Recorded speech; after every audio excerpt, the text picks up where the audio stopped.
السلام عليكم ورحمة الله وبركاته. إن الحمد لله نحمده ونستعينه ونستغفره ونعوذ بالله من شرور أنفسنا ومن سيئات أعمالنا من يهده الله فلا مضل له ومن يضلل فلا هادي له. وأشهد أن لا إله إلا الله وحده لا شريك له وأشهد أن محمدا عبده ورسوله.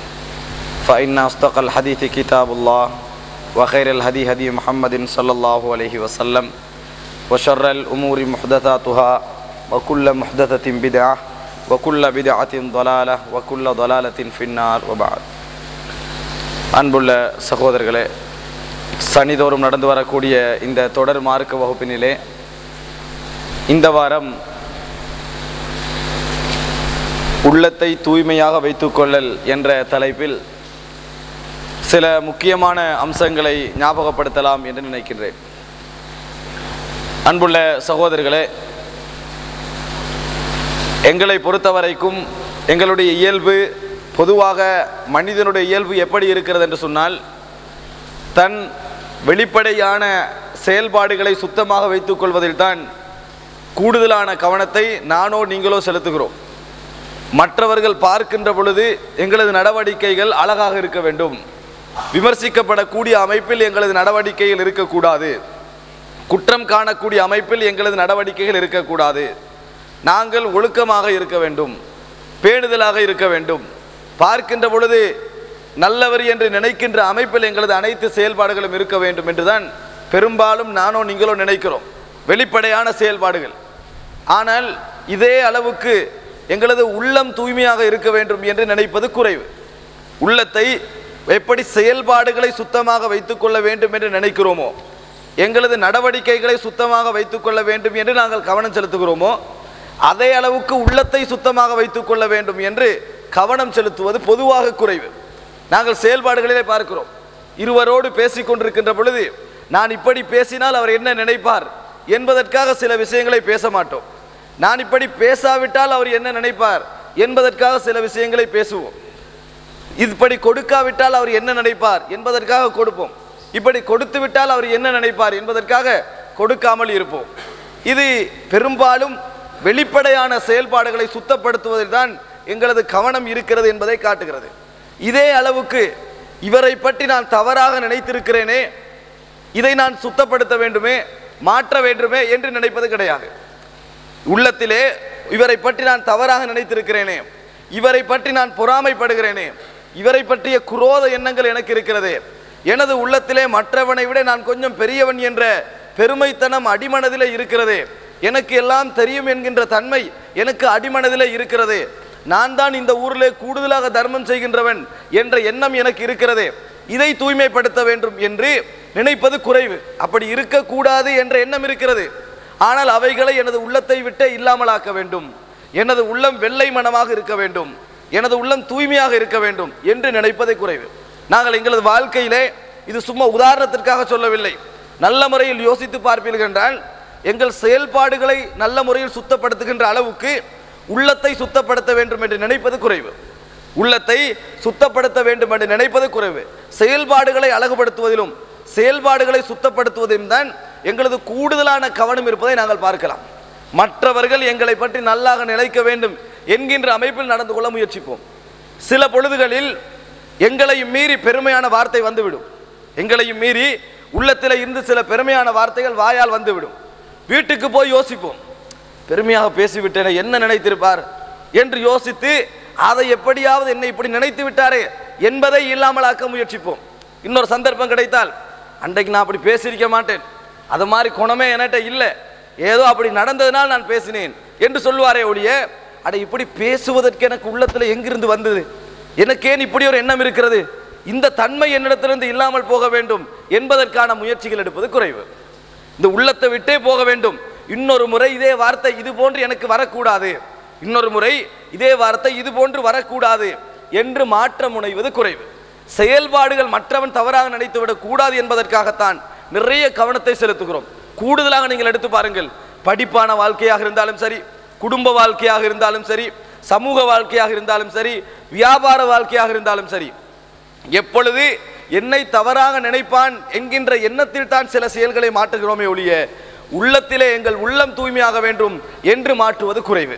இந்த உள்ளம் தூய்மையாக வேண்டும் என்று நினைப்பது குறைவு. ஒரு முறை தனியாக இருந்து நான் யார் மீதாவது பொறாமைப்படுகிறேனா, நான் யார் மீதாவது குரோத எண்ணங்கள் வைத்திருக்கிறேனா, யார் எனது புற வாழ்க்கையும் அக வாழ்க்கையும் சரியான நிலையில் இருக்கிறதா, நான் வீட்டில் எப்படி இருக்கிறேனோ அதே போன்றுதான் வெளியிலும் இருக்கிறேனா, என்னிடத்தில் இரண்டு வேஷங்கள் சில இடங்களில் வெளிப்படுகிறதா என்பதை பற்றியெல்லாம் ஒரு பரிசோதனை செய்வது குறைவு. எப்படி நாங்கள் நடந்து கொள்கிறோம் என்றால், எங்கள் மூளை எங்களை எப்படி சிந்திக்க வைத்து எங்களை நகர்த்தி கொண்டு போகிறதோ அப்படி போய்கொண்டிருக்கிறோமே ஒழிய நான் சிந்திப்பது சரியா, நான் நினைப்பது சரியா, எனது எண்ணங்கள் சரியா என்று ஒரு மீள் பரிசீலனை செய்வது குறைவு. சகோதரர்களே, இது ஒரு ஆபத்தான நிலை, உள்ளத்திற்கு இது ஒரு ஆபத்தான நிலை. காரணம் என்ன தெரியுமா? அல்லாஹ் தஆலா எங்களை பற்றி தீர்மானித்துக் கொள்ள எங்களுக்கு தந்திருக்கின்ற ஒரே ஒரு வழி மனது, எங்களது சிந்தனை, எங்களது இந்த கல்புதான் எங்களை பற்றிய சரியான தீர்மானத்தை எங்களுக்கு தந்து கொண்டிருக்கிறது. இந்த கல்வை இழந்து விட்டோம் என்று வையுங்கள், அல்லது இந்த கல்விலே சிந்திக்கக்கூடிய தன்மையை, சரியாக தீர்மானிக்கக்கூடிய தன்மையை கொஞ்சம் கொஞ்சமாக நாங்கள் இழந்து விட்டோம் என்று வையுங்கள். கல்பு செத்து விடாமல் கொஞ்சம் குறைந்து விட்டது என்று வையுங்கள், அதனது தீர்மானிக்கின்ற சக்தி அளவு வீரியம் குறைந்து விட்டது என்று வையுங்கள், நாங்கள் கெட்டவர்களா நல்லவர்களா என்பதை கூட எங்களால் தீர்மானிக்க முடியாமல் போய்விடும். அந்த கல்வை உயிரோடு வைத்திருக்க வேண்டும், அது துடிப்பான நிலை இருக்க வேண்டும். அதை பற்றி நாங்கள் யோசிக்காமல் என்ன சிந்தனைகள் வந்தாலும் அதற்குள்ளே போட்டுக்கொண்டு, என்ன தவறுகான சிந்தனைகள் வந்தாலும் அதை போட்டுக்கொண்டு, அதை மீளாய்வு செய்யாமல், கொஞ்சம் பரிசோதனை செய்யாமல் தொடர்ந்தும் விடுவோம் என்று சொன்னால் கொஞ்சம் கொஞ்சமாக அதன் சிந்திக்கின்ற திறன் அப்படியே மாறிக்கொண்டு போகும். ஒரிஜினலான ஜப்பான் சார்ஜர் எடுத்து நீங்க என்னது ஒரு போனுக்கு அடிச்சு வச்சிருந்தாலும், அதுக்கு முழுமையாக ஒரு 5-10 நிமிடத்தில் சார்ஜ் பண்ணக்கூடிய ஆற்றல் இருந்தாலும், அதுக்குரிய கவனத்தை ஒழுங்காக கொடுக்கலன்னா ஒரு மாதத்தில் அதோட குவாலிட்டி என்ன செஞ்சிடும்? சார்ஜர் வேலை செய்யும், குவாலிட்டி போயிடும். எப்பயும் போனை அதிலே அடிச்சு வைக்கிறேன்னு வைங்களேன், அப்படியே அடிச்சு வைக்கிறீங்க 24 மணித்தியாலும், அது சார்ஜ் முடிஞ்சுதா இல்லையா எதுவுமே பார்க்குறீங்களேன்னு வைங்க, அது 3 வருடத்தில் வேலை செய்கிறது 2 வருஷத்தில் முடிஞ்சு போயிடும், 1 வருஷத்தில் முடிஞ்சு போயிடும். அது 10 நிமிஷத்தில் தாஜாக்குற தன்மை காலம் போக்கில் என்ன செய்யும்? அரவர் ஆகும், 35 நிமிஷம் ஆகும், 40 நிமிஷம் ஆகும். இதே தான் உலகத்தில் எல்லாவற்றிற்கும் உரிய கவனத்தை செலுத்தவில்லை என்றால் அதனது உண்மையான சக்தி கொஞ்சம் கொஞ்சமாக இழந்து கொண்டே போகும். விளங்கிக் கொள்வதற்காக சொல்லுகிறேன் சகோதரர்களே. அதே போன்றுதான் உள்ளமும் இதயமும். எங்கள் இதயத்தை எப்படி செயல்பாடுகளை அடிக்கடி யோசிக்கின்ற தன்மை வரவில்லையோ அதே போன்று யோசிக்கின்ற தன்மை இருக்கிறதோ அதே போன்று உள்ளத்தையும் நாங்கள் அடிக்கடி பரிசோதித்து பார்க்காமல் வருகின்ற சிந்தனையெல்லாம் அது சரி என்கின்ற அமைப்பில் செயல்படுவோம் என்று சொன்னால் எங்களுக்கு எதிர்காலத்திலே எங்களை பற்றி எங்களது செயல்களை பிரித்தறியக்கூடிய ஒரு தன்மையை அல்லாஹ் தஆலா இந்த உள்ளத்திற்கு தான் கொடுத்திருக்கிறார். இந்த உள்ளம் சக்தியை இழக்கின்ற பொழுது, அதன் திறமையை இழக்கின்ற பொழுது நாங்கள் கெட்டவர்களா நல்லவர்களா என்பதை கூட எங்களால் தீர்மானிக்க முடியாமல் போகும். ஒருவன் சுட்டி காட்டுகின்ற பொழுது கூட விளங்கிக் கொள்ள முடியாமல் போகும். ஒரு தவறை அவன் சுட்டி காட்டுகின்ற பொழுது கூட ஏற்றுக்கொள்கிற தன்மை குறைந்து கொண்டே போகும். இது ஒரு ஆபத்தான நிலை. நாங்கள் பார்க்கிறோம், ஒரு மனிதனுக்கு பழக்கப்படுகின்ற பொழுது அதை யோசிக்கின்ற தன்மை வராது. ஒரு முறை பொறாமைப்படுகிறோமா, உடனடியாக நான் பொறாமைப்படுகிறேனே, இது சரியா, இப்படி பட முடியுமா, இதை எப்படி இல்லாமலாக்குவது, நான் ஏன் பொறாமைப்படுகிறேன் என்கின்ற சிந்தனைகளை உருவாக்கி அதை இல்லாமலாக்கி விட வேண்டும். இல்லையா மறுமுறை பொறாமைப்படுகின்ற பொழுது, 3வது முறை பொறாமைப்படுகின்ற பொழுது, அது 4-5ஆக மாறுகின்ற பொழுது பொறாமையை பற்றிய சிந்தனையே உங்களிடத்திலிருந்து போய்விடும். பொறாமை என்பது ஒரு பழக்கமாக மாறிவிடும். உதாரணமாக நீங்கள் களவு என்ற குற்றத்தையே நீங்கள் செய்தில்லை என்று வையுங்கள், உங்களுக்கு ஒரு ரூபாய் களவெடுப்பதும் மிகப்பெரிய பாரமாக இருக்கும், ஒரு கஷ்டமாக இருக்கும். ஒரு கஷ்டமான சூழ்நிலையில் இப்பொழுது நினைக்கின்ற பொழுது கூட உங்களுக்கு களவு எவ்வளவு பாரமாக இருக்கிறது, களவெடுப்பதா கூடாது என்கின்ற எண்ணம் இருக்கும்.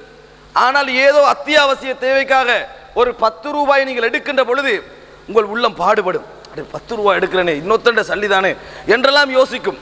நீங்க அந்த 10 ரூபாய் எடுத்து மறுபடியும் ஒரு 20 ரூபாய் எடுத்து இன்னொரு 30, 100, 200, 1000 எடுத்துட்டீங்கன்னு வைங்களேன், அதுக்கு ஒரு 1 லட்சமும் பெருசாகிக்காது. அதன் பின்னால் 1 லட்சமும் பெருசாகிக்காது. பேங்கை கொள்ளையடித்தார்கள் என்று கேள்விப்படுகின்ற பொழுது எப்படி இருக்கும் உள்ளத்துக்கு? இப்படிடா பேங்கை கொள்ளையடிக்கிறான். அவன் ஒரேடியா பேங்கை கொள்ளையடிக்க போகல, ஒட்டையடியா பேங்க்கு பாஞ்சு கொள்ளையடிக்கல, 10 ரூபாயில் ஆரம்பிச்சது தான் அது. அது 10 ரூபால ஆரம்பிச்ச பழக்க தோஷம் தான் அந்த பேங்கை உடைக்கின்ற அளவுக்கு அவனது மனோநிலை என்ன செய்யுது, போய் மாற்றுது. கொலை செய்கிறானே என்று யோசிக்கிறோம், உண்மையில் அவனுக்கு அது பாரமாகத்தான் எங்களை போன்றுதான் இருந்திருக்கும். எங்களுக்கு பாரம், கொலை செய்கிறானே என்று செய்தி கேள்விப்படுகின்ற பொழுது எங்களுக்கு பாரமாக இருக்குது. ஆனால் அவன் அதை பழக்கப்பட்ட ஆரம்பத்தில் மற்றவனுக்கு அடித்து நோக வச்சு அதில் வழக்குகளை சந்தித்து அதை பற்றிய பிரச்சனைகளை இல்லாமலாக்கி அப்படியே போய் கொலை செய்யக்கொலை அது பெருசாக மாறதில்லை. ஒன்று செஞ்சிட்டானா 2வது பழக்கப்படுவான், 3வது பழக்கப்படுவான். முதல் பொய் சொல்லுகின்ற பொழுது ஒருவருக்கு இருக்கின்ற பாரம் 100வது பொய் சொல்லுகின்ற பொழுது இருக்காது. இது ஏன் சொல்லுங்க பாப்போம்? கல்விட திறன் குறையுது. இந்த கல்விட பவர் தானே அது குறைஞ்சிக்கிட்டு வருதுன்னு அர்த்தம். அதை காணுதில்லை. அதில் முதலாவது கண்ட அதே சக்தி 100வதுல இல்லாமல் இருக்கு. எதிர்ப்பு திறன் குறைஞ்சுக்கிட்டே போகும். இதே 1000 ஆகின்ற பொழுது பொய் சொல்வது தவறா என்று கூட விளங்காது. சிலவங்களை பார்ப்பீங்கன்னு சொன்னா பொய் சொல்லுவார்கள், கேட்கிறவனெல்லாம் முழிச்சிட்டு இப்படி பொய் சொல்றானேடாண்டு, இப்படி பொய் சொல்றானே பார்க்கறதுக்கு எனக்கு ஆச்சரியமா இருக்கும். ஆனா அவனுக்கு அது படாது. ஏன் படல? அவனுக்கு இதயம் இல்லையா, அவனுக்கு உள்ளம் இல்லையா? அவன் ஆரம்ப பொய்யில் தன்னை யோசிக்காத விடத்து தனது அடை நான் இப்படி எல்லாம் செய்கிறேன் என்று தனது கல்வை சரியான இடத்திற்கு கொண்டு வராமல் வைத்ததனால் 100வது 1000வது பொய்யில உணராம போறான். 2000 பொய் வந்தேன்னு வைங்களே, பொய் சொல்றது தவறாண்டு கூட அவனுக்கு விளங்காது. நம்ம செல்றமை பொய் தானே சொல்றோம் என்று பொய் போறானுக்கு ஒருத்த 50 சொன்னாண்டா அவனுக்கு பொய் என்று விளங்கும். சிலவங்களை பார்ப்பீங்கன்னு சொன்னா கேட்கலாம், நீங்க வாழ்க்கையில சந்திச்சுப்பீங்க, இப்படி பொய் சொல்றானே நம்ம நினைப்போம். அவன்கிட்ட சொல்லுவோம், சொன்ன அல்லாமி தானே வல்லாகி நான் கண்டேன்றான். அப்போ உங்களுக்கு அதுக்காக நிற்காது. பொய் சொல்றவனுக்கு வல்லாகி ஒரு பிரச்சனையா, ஒருத்தன் கூட வல்லாகி பண்ணானா, டே வல்லாகி தொடர்ந்து பண்ணாதனானதுக்கு என்னன்னா வல்லாகி இது பூரா நான் வல்லாகி பண்ண மாட்டேன், வல்லாகி இது பூரா நான் வல்லாகி பண்ண மாட்டேன். என்ன அர்த்தம் அது? அவனுக்கு அது விளங்கல. நான் இதுக்கும் வல்லாகி தானே பண்ணேன், இப்போ அல்லாஹ்வின் மீது ஆணையாண்டு இதுக்கும் சத்தியம் பண்ணனே, அவனுக்கு விளங்காது. நீங்க சொல்றது கூட விளங்காது.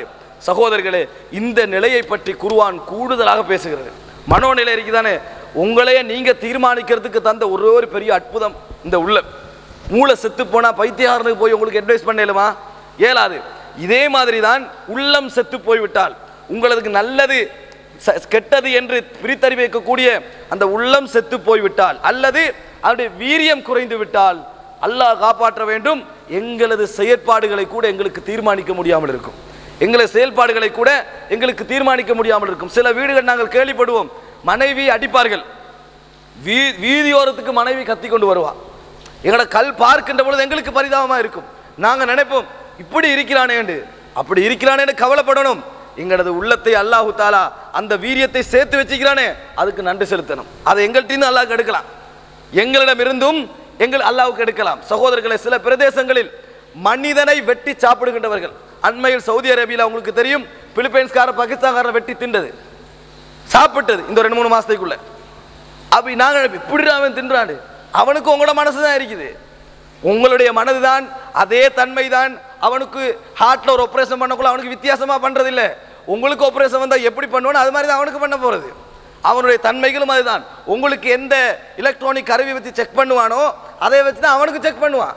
அவனுக்கு வித்தியாசமான கருவி ஒன்றும் இல்லை. என்ன நடக்கிறது? அவன் தன்னை உருவாக்கி கொண்டு போகின்ற தன்மை, தான் சிந்திக்கின்ற தன்மை அப்படியே அங்கே கொண்டு போய் விடுது. கடைசியில தான் செய்யறது சரியா பிழையாண்டு கூட விளங்காது. அது இன்னொருவனை பார்க்கின்ற பொழுது ஆச்சரியமா இருக்கும், ஆனால் விளங்காது.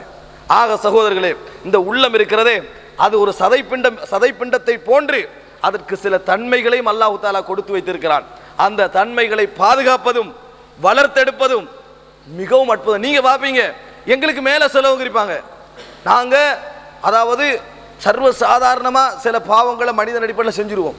அந்த பாவங்கள்ல பேணுதல் ஆகிக்கிறோம் வைப்பாங்க, இது கூட செய்ய மாட்டான். அவனோட கல்வி மிச்சம் உயிரோடு இருக்கின்ற அர்த்தம், இன்னுமே உயிரோடு இருக்கின்ற அர்த்தம். எங்களால் முடியாது அவனுக்கு முடிகிறது, எங்களால் இயலாது அவன் தவிர்த்து கொள்கிறான். எங்களால் ஏழுமான எத்தனையோ சக்தி எங்களுக்கு செய்ய இயலும், ஆனால் நாங்கள் செய்ய இயலான்னு எங்களோட மனசு தீர்மானிக்குது, அவன் செய்கிறான். ஆக சகோதரர்களே, உள்ள தூய்மை, எங்களது உள்ளத்தை நாங்கள் தூய்மைப்படுத்திக் கொள்வதற்கிறது. உள்ளத்து இஹ்லாஸை சொல்லவில்லை, நான் அல்லாஹ்வுக்காக வேண்டி எல்லா வேலையும் செய்கின்ற இஹ்லாஸை சொல்லவில்லை. எங்களது உள்ளத்தை பற்றி ஒரு பரிசோதனை, அதை மாற்றிக்கொள்வது, அது நல்லது உள்ளதா கெட்டது உள்ளதா என்று தீர்மானித்துக் கொள்வது, என்னிடத்திலே இந்த கெட்ட குணங்கள் இருக்கிறதா என்று தீர்மானித்துக் கொள்வது, இது முக்கியம். இதை சொல்லுகின்ற பொழுது இன்னொன்றையும் கவனத்தில் கொள்ள வேண்டும். என்னிடத்தில் பெருமை இருக்கிறதா என்று உள்ளத்தை கேட்கின்ற பொழுது உள்ளந்தான் உங்களுக்கு பதில் சொல்லும், இன்னொன்று பதில் சொல்ல போறதில்லை. அதாவது என்னிடத்தில் பெருமை இருக்கிறான பக்கத்தோட ஆள் வந்து இல்லை என்று சொல்றதில்லை, நம்மட உள்ளந்தான் சொல்ல, என்னது உங்கள்கிட்ட பெருமை இல்லை. என்னட்ட குரோதம் இருக்கிறதா, உங்கள்கிட்ட குரோதம் இல்லை. உங்களிடத்துல வஞ்சகம் இருக்கிறது அது இல்லை, உங்களிடத்துல சுய திருப்தி இருக்கிறது அது இல்லை. நீங்க அப்படி கேட்கக்குள்ள உங்களுக்கு பதில் சொல்றது எது? உள்ளம். உள்ளம் நல்லா இருந்தால் தான் சரியான பதில் வரும். உள்ளம் நன்றாக இருந்தால் தான் செக் பண்ணக்குள்ள சரியான பதில் வரும். அது ஏற்கனவே மத போட் ஃபெயிலியராக இருந்தா என்ன போட்டாலும் சரி வராது. ஏண்டா உங்களோட உள்ளம் சரியான நிலையில் இருக்க வேண்டும், சரியான சிந்தனையில் உங்களோட உள்ளம் இருக்க வேண்டும். அப்பொழுதுதான் நீங்க போடுறதுக்கு சரியான பதில் வரும். அப்ப என்ன செய்யணும் சகோதரர்கள்? இது முக்கியம். தனியே இருந்து டெஸ்ட் பண்ணினீங்கன்னு சொன்னா நீங்க எல்லாரும் நல்லவனை தீர்மானிப்பீங்க, நானும் என்ன நல்லவனை தீர்மானிப்பேன். தனி இருந்து பார்த்தா நீங்க ஒவ்வொரு நினைப்பீங்க, நான் இப்ப சொல்றதை நீங்க ஒவ்வொருவரும் நினைப்பீங்க, நான் எத்தனை வாழ்க்கையில விட்டு கொடுத்திக்கிறேன், கட் பண்ண மாட்டேன். நீங்களும் நினைப்பீங்க அப்படி தனியே இருந்து, நான் எவ்வளவு விட்டு கொடுத்திக்கிறேன், உண்டு நான் எவ்வளவு பொறுத்து பேத்திக்கிறேன், நான் எவ்வளவு சின்ன சின்ன மக்கள் எத்தனை பேருக்கு தெரியாத அளவுக்கு தர்மம் செஞ்சுக்கிறேன், சின்ன தர்மம் தான் ஆனா பெரிய தொகையை நான் கொடுத்திக்கிறேன் என்று நினைப்பீங்க. தனிப்பட்ட நீங்க பார்க்க கூட எத்தனையோ கோபங்களை அடக்கி இருப்பீங்க. அப்படித்தான் உங்களை நீங்க தீர்மானிப்பீங்க. நீங்க பாப்பீங்க, ஒருவர்கிட்ட போய் கஷ்டத்தை சொல்லுவீங்க, என் வாழ்க்கையில நான் பட்ட கஷ்டம் நினைக்க போல கவச்சம் எனக்கு என்னது வருத்தமா இருக்கேன்னு சொன்னா அவர் திருப்பி சொல்லுவார், எப்படி தெரியுமா? நீங்க பட்ட கஷ்டம் என்ன, நான் பட்ட கஷ்டம் இருக்குதானே, அல்லாஹ் நான் நினைக்கிறேன் உலகத்துல யாரும் அப்படி படலை அப்படி சொல்லுவார். இது அவன் மட்டும் சொல்றான், எல்லாரும் சொல்றான், எல்லாருமே இது வசனத்தை சொல்றான். அப்படின்னு அர்த்தம் என்ன? இவன் போய் கஷ்டத்தை சொல்லக்கூட அவன் திருப்பி சொல்றான் என்னது, நீங்க பட்ட கஷ்டம் என்ன, நான் பட்ட கஷ்டத்தை பார்த்தீங்கன்னா ஈக்கிலால எங்களோட ஊடு இருந்துச்சுன்னுவான். ஈக்கிலால் ஊடு இருக்குமா? ஊடு இருக்காது. அவன்கிட்ட ஓவர் வர்ணனை அந்த அளவுக்கு கொண்டு போகும். அப்போ உங்களுக்கு நீங்க சொல்ல வந்த கஷ்டத்தை நிப்பட்டிட்டு சரி உங்களோட கஷ்டத்தை சொல்லுங்க, அதை நான் கேட்கிறேன் என்னது அங்கனே குந்த வேண்டி வரும். இது ஏன் சொல்லுங்க பாப்போம்? தன்னை பற்றி தான் தீர்மானிக்கின்ற பொழுது ஒரு கவனமான சிந்தனை வர வேண்டும். எனக்கு ஒரு சோதனை என்றால் அவனுக்கு இன்னொரு சோதனை வரும், எனக்கு ஒரு விதமான தன்மை இருக்கும் என்றால் அவனுக்கு இன்னொரு விதமான தன்மை வரும் என்று பொதுநல மனம் உங்கள்கிட்ட இருக்கணும். அப்பதான் சரியா சிந்திப்பீர்கள். அதே போன்று தனியா இருந்து உங்கள்கிட்ட பெருமையா கேட்டால் உங்களுக்கு பெருமை வராது. எங்க பெருமை வரும் தெரியுமா?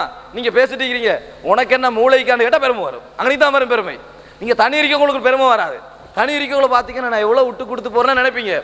ஆனா வந்து பேசக்குள்ள உனக்கு மூளைக்கான்னு கேட்டா எங்களுக்கு எவ்வளவு அறிவு இருக்குது டேலண்ட் இருக்குன்னு அங்க கேட்டு பாருங்க.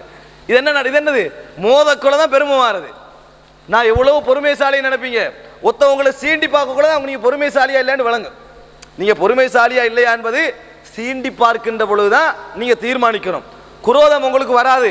உங்களோட வாழ்ந்த ஒருவன் முன்னேறி போகின்ற பொழுது அப்பதான் உங்கள்கிட்ட குரோதம் இருக்கா இல்லையான்னு தீர்மானிக்கணும். இதுதான் சகோதர டெஸ்டிங். சும்மா இருந்தால் டெஸ்டிங் அல்ல, சும்மா இருந்தால் அது டெஸ்டிங் அல்ல. அதை வைத்து எங்களது மனநிலைகளை தீர்மானிக்க கூடாது. இது ஒரு முன்னுரை. உல தூய்மை சம்பந்தமாக நாங்கள் தெரிந்து கொள்ள வேண்டிய அடிப்படையான அம்சங்கள். அல்லாஹு தஆலா குர்ஆனிலே சொல்லி காட்டுகிறான், வனஃப்ஸி வமா ஸவ்வாஹா ஃபஅல்ஹமஹா ஃபுஜூரஹா வதக்வாஹா கத் அஃப்லஹ மன் ஸக்காஹா வகத் ஹாப மன் தஸ்ஸாஹா. ஒரு அழகான வசனம்.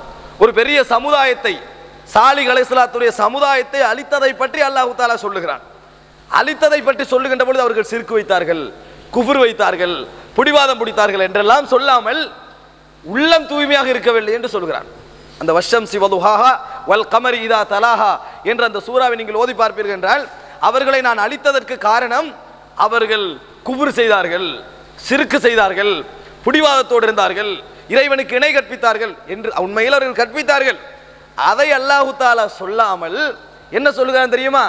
வனஃப்ஸி வமா ஸவ்வாஹா, ஆத்மாவின் மீது சத்தியமாக, அதை செம்மைப்படுத்தியதன் மீது சத்தியமாக, ஃபஅல்ஹமஹா ஃபுஜூரஹா வதக்வாஹா, அந்த உள்ளத்திற்கு அல்லாஹு தஆலா கெடுதியது நலவியது என்கின்ற உள்ளுணர்வை கொடுத்தான். கெடுதியது நலவியது என்கின்ற உள்ளுணர்வை அல்லாஹு தஆலா கொடுத்தான். கத் அஃப்லஹ மன் ஸக்காஹா, அந்த உள்ளத்தை யார் தூய்மைப்படுத்தி கொண்டார்களோ அவர் வெற்றி பெற்றார். வகத் ஹாப மன் தஸ்ஸாஹா, எவர்கள் அதை நாசப்படுத்தி விட்டார்களோ அவர்கள் நஷ்டமடைந்து விட்டார்கள். கல்பு, இந்த கல்பை இவர்கள் தூய்மைப்படுத்தி கொண்டார்களோ அவர்கள் வெற்றி பெற்றார்கள். தூய்மையாகியதில்லை, நம்ம தூய்மைப்படுத்தணும். யோசித்து யோசித்து தூய்மைப்படுத்த வேண்டும். அப்படி யார் தூய்மைப்படுத்தி கொண்டார்களோ அவர்கள் வெற்றி பெற்றார்கள். எவர்கள் அதனை நாசப்படுத்தினார்களோ அவர்கள் நஷ்டமடைந்து விட்டார்கள். இது அல்லாஹ் தஆலா அந்த சமுதாயத்தை அழித்ததை பற்றி அல்லாஹ் தஆலா சொல்லுகிறான். அந்த சூறாவிலே அந்த சமுதாயத்தை அழித்ததற்கு காரணம் சொல்லுகிறான், உள தூய்மையின்மை, உள்ளத்திலே தூய்மையின்மை என்று அல்லாஹ் தஆலா சொல்லுகிறான். நிறைய பேருடைய குஃப்ரை பற்றி அல்லாஹ் தஆலா சொல்லுகின்ற பொழுது, அதாவது அல்லாஹ் தஆலா ஒரு சூறாவிலே சொல்லுகிறான், கல்லா இன்னஹும் அர் ரப்பிஹிம் யௌமஇதில் லமஹ்ஜூபூன், அவர்கள் நாளை மறுமையில் இறைவனை விட்டும் திரை போடப்படுவார்கள், இறைவனை விட்டும் பார்க்க முடியாமல் திரை போடப்படுவார்கள். அதற்கு அல்லாஹ் என்ன காரணம் முன்னால் சொல்லுகிறான் தெரியுமா? கல்லா பல் ரான அலா குலூபிஹிம் மா கானூ யக்ஸிபூன், அவர்கள் சம்பாதித்துக் கொண்டிருந்தவைகள் அவர்களது உள்ளங்களில் கரையாக படிந்து விட்டன என்று சொல்கிறார். அவர்களது உள்ளங்களில் கரையாக படிந்து விட்டன என்று அல்லாஹ் தஆலா சொல்லி காட்டுகிறார். ஆக சகோதரர்களே, உள்ளத்தில் படுகின்ற கரை என்று இருக்குது. வசன ஜாலங்கள் அல்ல, வார்த்தை அழகுகள் அல்ல. உண்மையில் உள்ளம் என்பது பல மோசமான சிந்தனைகளால் சிந்திப்பது, அதாவது சிந்திக்காத தன்மைகளால் கரை பிடித்து போகும் என்பதை அல்லாஹ் தஆலா சொல்லி காட்டுகிறார். இன்னொரு சூராவிலே அல்லாஹ் தஆலா சொல்லுகின்ற பொழுது, தும்ம கஸத் குலூபுஹும் ஃபஹிய கல் ஹிஜாரா, அவர்களது உள்ளங்கள் அப்படியே கடினமாகிவிட்டன, இறுக்கத்தன்மை அடைந்து விட்டன, மென்மையை இழந்து விட்டன. அது கற்களை போன்று கல்லு போன்று ஆகிவிட்டது. கல்லு போன்ற நெஞ்சம் என்று சொல்லுவோம். எதற்கு சொல்லுவோம்? இலகிய தன்மை இல்லாட்டி. ஆனால் அல்லாஹ் சொல்லுகின்ற போது அற்புதமாக சொல்லுகிறான். அல்லாஹ் தஆலா சொல்லுகிறான், அவைகள் கடினமாகிவிட்டன. ஃபஹிய கல் ஹிஜாரா, கல்லை போன்று. وَإِنَّ مِنَ الْحِجَارَةِ لَمَا يَتَفَجَّرُ مِنْهُ الْأَنْهَارُ وَإِنَّ مِنْهَا لَمَا يَشَّقَّقُ فَيَخْرُجُ مِنْهُ الْمَاءُ وَإِنَّ مِنْهَا لَمَا يَهْبِطُ مِنْ خَشْيَةِ اللَّهِ وَمَا اللَّهُ بِغَافِلٍ عَمَّا يَعْمَلُونَ. அல்லாஹ் தஆலா என்ன சொல்றான் தெரியுமா சகோதரர்களே? கல்லை போன்றது. ஆனால் கல்லில் கூட வெடித்து நீரருவிகள் ஓடும். கல்லில் கூட ஒரு கல்லு கடினமாக இருந்தாலும் அது வெடித்து நீரருவி போற அளவுக்கு அது தன்மை இருக்கிறது. நீரருவி என்று அதால வருகின்ற அளவுக்கு கல்லில் தன்மை இருக்கிறது. وَإِنَّ مِنْهَا لَمَا يَشَّقَّقُ فَيَخْرُجُ الْمَاءُ وَيَخْرُجُ مِنْهُ الْمَاءُ, நீரருவி இல்லாது விட்டாலும் கல்லு கொஞ்சம் வெடித்து தண்ணீர் வெளிப்படுகின்ற அமைப்பில் கூட கற்கள் இருக்கின்றன. وَإِنَّ مِنْهَا لَمَا يَهْبِطُ مِنْ خَشْيَةِ اللَّهِ, அல்லாஹ்வுடைய பயத்தின் காரணமாக உருண்டு விழுகின்ற கற்களும் இருக்கின்றன. அதாவது கல்லிலும் அசைவிக்கின்றான். கல்லிலும் நீரோட வாய்ப்பு இருக்குது, கல்லிலும் கொஞ்சம் நீர் வரலாம். ஆனால் இதைவிட கடுமையானது இவர்களுடைய உள்ளங்கள் என்று அல்லாஹ் தஆலா சொல்றார். இதைவிட கடுமையாகிவிட்டது. நீர் ஓடுவதற்கோ, பெரிய நீரோடு ஓடுவதற்கோ, அல்லது கொஞ்சம் நீர் வருவதற்கோ அல்ல, நீரே இல்லாது விட்டாலும் உருண்டு விழுகின்ற அளவுக்கு அசைவுத்தன்மை உள்ளதோ அல்ல. அல்லாஹ் தஆலா அவர்கள் செய்வதை விட்டும் பராமுகமாக இருக்கவில்லை என்று அல்லாஹ் தஆலா சொல்கிறான். சகோதரர்களே, இது மிக முக்கியமான ஒரு உதாரணம். அல்லாஹ் உதாரணத்தை சொல்லுகின்ற பொழுது வசனங்களையும் நேரத்தையும் வீணடிக்க சொல்லுவது கிடையாது. அந்த உதாரணத்தில் மிகப்பெரிய அர்த்தம் இருக்கும். உள்ளம் செத்துவிட்ட பின்னால் அந்த உள்ளத்திலும் அசைவுள்ள உள்ளங்கள் இருக்கும். கொஞ்சம் அசையும். சில ரவுடிகள் இருப்பார்கள், பல கொலைகளை செய்திருப்பார்கள். ஆனால் விசாரித்து பார்க்கின்ற பொழுது அவன் கண்ணால் கண்ணீர் வருகின்ற அளவுக்கு அவனது உள்ளத்திலே ஈரம் இருக்கும். இது போன்ற சில கொள்ளைக்காரிகளுடைய வரலாறுகள் படித்து பார்த்தால் அவருடைய வரலாற்று பின்னணியில் ஒரு இலக்கிய வரலாறு இருக்கும், பின்னர் திருந்தி வரக்கூடிய வரலாறு இருக்கும். இது போன்ற நிறைய நாங்கள் பார்த்திருக்கிறோம். ஆனால் சிலருடைய உள்ளங்கள் கடினமாகவே போயிருக்கும், இலகுவதற்கு எந்த இடமும் இருக்காது. அல்லாஹ் தஆலா சொல்லி காட்டுகிறான். ஆக சகோதரர்களே, உள்ளத்தை தூய்மைப்படுத்துவது என்பது மிக முக்கியமான ஒரு அம்சம். இது செத்த பின்னால் உங்களுக்கு தீர்மானிக்காமல் போய்விடும். எத்தனையோ பேர் அட்வைஸ் பண்ணுவார்கள், கேட்க மாட்டார்கள், முடிவெடுப்பார்கள். கேட்கிற தன்மை இல்லை, கேட்கிறத விளங்காது, இவ்வளவு சொன்னாலும் விளங்காது. உலகமே சேர்ந்து உங்களுக்கு சரியா சொன்னாலும் உங்களுக்கு விளங்காது, உலகமே சொன்னாலும் சரியாக சொன்னாலும் உங்களுக்கு விளங்காது. நபி அவர்கள் சொன்னார்கள், அலா இன்ன ஃபில் ஜஸதி முதுகத்தன், இந்த உடம்பிலே ஒரு சதை பிண்டம் இருக்கிறது. ஃபஇதா சலுஹ, அது சீரடைந்து விட்டால், சலுகல் ஜஸது குல்லுஹு, முழு உடம்பும் சீரடைந்து விடும். வைதா ஃபஸதத், அந்த சதை பிண்டம் அதாவது சீர்கட்டு விட்டால், ஃபஸதல் ஜஸது குல்லுஹு, முழு உடம்பும் சீர்கட்டு விடும். அலா வஹியல் கல்ப், அந்த சதை பிண்டம் தான் உள்ளம் என்று ரசூலுல்லாஹி ஸல்லல்லாஹு அலைஹி வஸல்லம் அவர்கள் சொன்னார்கள். உள்ளம் என்று சொன்னார்கள். சகோதரர்களே, இதை விஞ்ஞான ரீதியாக அணுகுவதற்காக வைத்திய ரீதியாக அணுகிறார்கள். அதாவது உள்ளத்திலே ஒரு சதை பிண்டம் இருக்கிறது என்றால் அந்த உடம்பு நோய் வராமல் இருப்பதற்காக இந்த பகுதியில் ஒரு சதை பிண்டம் இருக்கிறதாம், அதை ஒழுங்கா வச்சுக்கணும்னா உடம்புல நோயே வராதான். அதை நபி அவர்கள் சொல்லவில்லை, ரசூல் ஸல்லல்லாஹு அலைஹி வஸல்லம் அதை சொல்லவில்லை. அலா வஹியல் கல்ப் என்று முடிக்கிறார்கள், அதுதான் இதயம் என்று முடிக்கிறார்கள். இதயம் என்றால் என்ன, அது எங்கே இருக்கிறது? அல்லாஹ் குர்ஆனிலே சொல்கிறான். அதாவது வலாக்கின் தஅமல் குலூப் அல்லதி ஃபிஸ் சுதூர், இந்த பகுதிகளிலே இருக்கின்ற உள்ளங்கள் குருடாகிவிட்டன என்று அல்லாஹ் தஆலா சொல்கிறான். இதயத்திலே இருக்கின்ற உள்ளங்கள் குருடாகிவிட்டன. அல் குலூப் அல்லதி ஃபிஸ் சுதூர், இதயத்திலே இருக்கின்ற உள்ளங்கள் குருடாகிவிட்டன என்று அல்லாஹ் தஆலா சொல்கிறான். ஆக சகோதரர்களே, இந்த குருட்டு தன்மை என்பது, அதாவது இதிலே உள்ள பலகீனத்தன்மை, உள்ளத்திலே இருட்டு ஏற்படுகின்ற தன்மை என்பது மிகவும் ஆபத்தான ஒரு விஷயம். எங்கள் உள்ளம் இருட்டாகிவிட்டால், சிந்திக்கின்ற தன்மை இழந்து விட்டால், சூழலில் உள்ள அட்வைஸுகள், உபதேசங்கள் எதுவுமே புரிய வராது. சகோதரர்களே, அதுபோன்று உள்ளம் வீரியத்தன்மை இழப்பது போன்று முத்திரை குத்தப்பட்டு விடும். உங்களுக்கு தெரியுமா, எங்களது அங்கங்கள் இருக்கிறது, உடம்பு. இந்த உடம்பிலே ஒரு குறை இருக்கு என்று வையுங்கள், கை கொஞ்சம் அப்செட் ஆயிடுச்சு, அல்லது கண் பார்வை குறைவு, கால் ஒரு முடமாகிவிட்டது என்றா பார்க்கிறவனுக்கு விளங்கும், அங்க குறைவாடவன், அங்க குறை உள்ளவன் விளங்கும், எனக்கும் விளங்கும். ஆனால் என் உள்ளம் குருடாகிட்டேன்னு வைங்களே, எனக்கு விளங்காது, மற்றவனுக்கு தான் விளங்காது. இவருடைய உள்ளம் குருடாகிக்கன்னு சொல்லி வெளி உள்ளவனுக்கு தான் விளங்குமே ஒழிய எனக்கு விளங்காது. எனது உள்ளம் குருடாகிவிட்டால், உங்களது உள்ளங்கள் குருடாகிவிட்டால் வெளியே உள்ளவனுக்கு விளங்கும், உங்களுக்கு விளங்காது. என் உள்ளம் குருடாகின்னு நினைக்க மாட்டேன். நீங்கள் எப்படி தான் நினைப்பீங்க? நான் தான் நல்லா யோசிக்கிறேன், நான் தான் சரியா யோசிக்கிறேன், நான் தான் என்னது சரியான முறையில் யோசித்துக் கொண்டிருக்கிறேன் என்று நினைப்பார். அல்லாஹ் தஆலா சொல்லுகின்றான், ஒவ்வொருவரும் செய்கின்ற செயல்களை அவர்களுக்கு நாங்கள் அழகுபடுத்தி வைத்திருக்கிறோம், அவர்களுக்கு நாங்கள் அழகுபடுத்தி வைத்திருக்கிறோம். இன்னொரு இடத்துல அல்லாஹ் தஆலா சொல்லுகிறான், வஹம் யஹ்ஸபூன அன்னஹும் யுஹ்ஸினூன சுன்ஆ, அவர்கள் செய்பவற்றையெல்லாம் நல்ல முறையில் அழகாக செய்து கொண்டிருக்கிறார்கள் என்று நினைத்து கொண்டிருக்கிறார்கள் என்று அல்லாஹ் தஆலா சொல்லுகிறான். அப்படிதான் ஆகிரும். உள்ளம் அதுக்கு பின்னால யாரோட அட்வைஸும் பிரயோஜனம் அளிக்காது, குர்ஆன் ஓதினாது தலையில ஏறாது, உள்ளம் வந்து ஒரு இருட்டான நிலையை அடைந்து விடும். ஆக சகோதரர்களே, உள்ளத்தை தூய்மைப்படுத்தல் என்பது ஒரு மிக முக்கியமான ஒரு அம்சம். அல்லாஹ் தஆலா குர்ஆனிலே சொல்லி காட்டுகிறான் இன்னொரு இடத்திலே, அதாவது உள்ளத்திலே அதாவது ஒன்றை புறக்கணித்து தூரமாகி போகின்ற பொழுது அல்லாஹ் உள்ளத்தை அப்படி ஆக்கி விடுவான். சூரா கஹ்ஃபிலே 57வது வசனத்திலே அல்லாஹ் தஆலா சொல்லுகிறான், வமன் நதுலம், இவனை விட யார் அநியாயக்காரன், இவனை விட யார் அநியாயக்காரன், யாரை விட மிம்மன் துக்கிர பி ஆயாத்தி ரப்பிஹி, தனது இறைவனுடைய வசனங்கள் ஞாபகப்படுத்தப்பட்டு ஃபஅரத அன்ஹா, அதை புறக்கணித்து கணக்கெடுக்காமல், காதுக்கு கேட்குது, உண்மை என்று விளங்குது, உங்களுக்கு உபதேசம் செய்யப்படுது, இருந்தும் நீங்க என்ன செய்யல, புறக்கணிக்கிறீங்க, புறவு பார்த்துக்கணும் நினைக்கிறீங்க, வேணாடு நினைக்கல, புறவு பார்த்துக்க நினைப்பீங்க. வனசிய மா கத்தமத்தியதாஹு, அவன் என்னதெல்லாம் செய்திருக்கிறானோ, என்னென்ன பாவங்கள் எல்லாம் செய்திருக்கிறானோ அவைகளை மறந்து விடுகிறான். நீங்க பாவம் செஞ்சுட்டு இருக்கிறீங்க, உங்களுக்கு ஒரு ஆள் வந்து குர்ஆன் வசனத்தை சொல்லி அட்வைஸ் பண்றாரு, உங்களுக்கு அது சரி என்று விளங்குது. சரி என்று விளங்குறதுக்கு காரணம் என்ன? உங்களோட கல்வி உயிரோடு இருக்குது, இருந்தும் நீங்க என்ன செய்றீங்க, உற்று சொன்னங்கி பார்ப்போம், எத்தனை பேர் வாழ்றான் உலகத்துல, நாங்க மட்டுமா என்ற லெவலில் நீங்க ஆகுறீங்கன்னு வைங்களே. இவனை விட அநியாயக்காரன் யாருன்னு அல்லாஹ் தஆலா கேட்கிறான். அட உன கல்ப அல்லாஹ் உயிரோட வச்சு அதை யோசிக்கக்கூடிய தன்மை உனக்கு தந்து அந்த கல்புக்கு அந்த செய்தி போற அளவுக்கு வச்ச பின்னால நீ வேணுமென்று அதை புறக்கணிக்கிறாயே, உன்னை விட அநியாயக்காரன் யார்? அல்லாஹ் தஆலா சொல்லுகிறான், அப்படி ஆகிவிட்டால் இன்னா ஜஅல்னா அலா குலூபிஹிம் அகின்னத்தன் ஐயஃப்கஹூஹு, அதுக்கு பின்னால் நம்ம என்ன செய்வோம் தெரியுமா? இப்படி புறக்கணிக்க ஆரம்பித்து விட்டால் அவர்களது உள்ளங்களில் நாங்கள் ஒரு மறைப்பை போடுவோம். அகின்னா, அப்படி உள்ளங்களில் நாங்கள் ஒரு மறைப்பை போடுவோம், அதை அவர்கள் இதற்கு பின்னால் விளங்கிக் கொள்ள மாட்டார்கள்.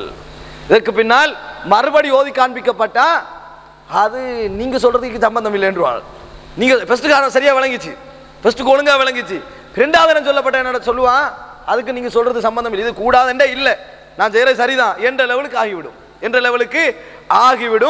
அல்லாஹ் தஆலா சொல்ற வஃபி ஆதானிஹிம் வக்ரா, காதில் என்ன செய்வோம் தெரியுமா? ஒரு சுமையை போட்டு விடுவோம்.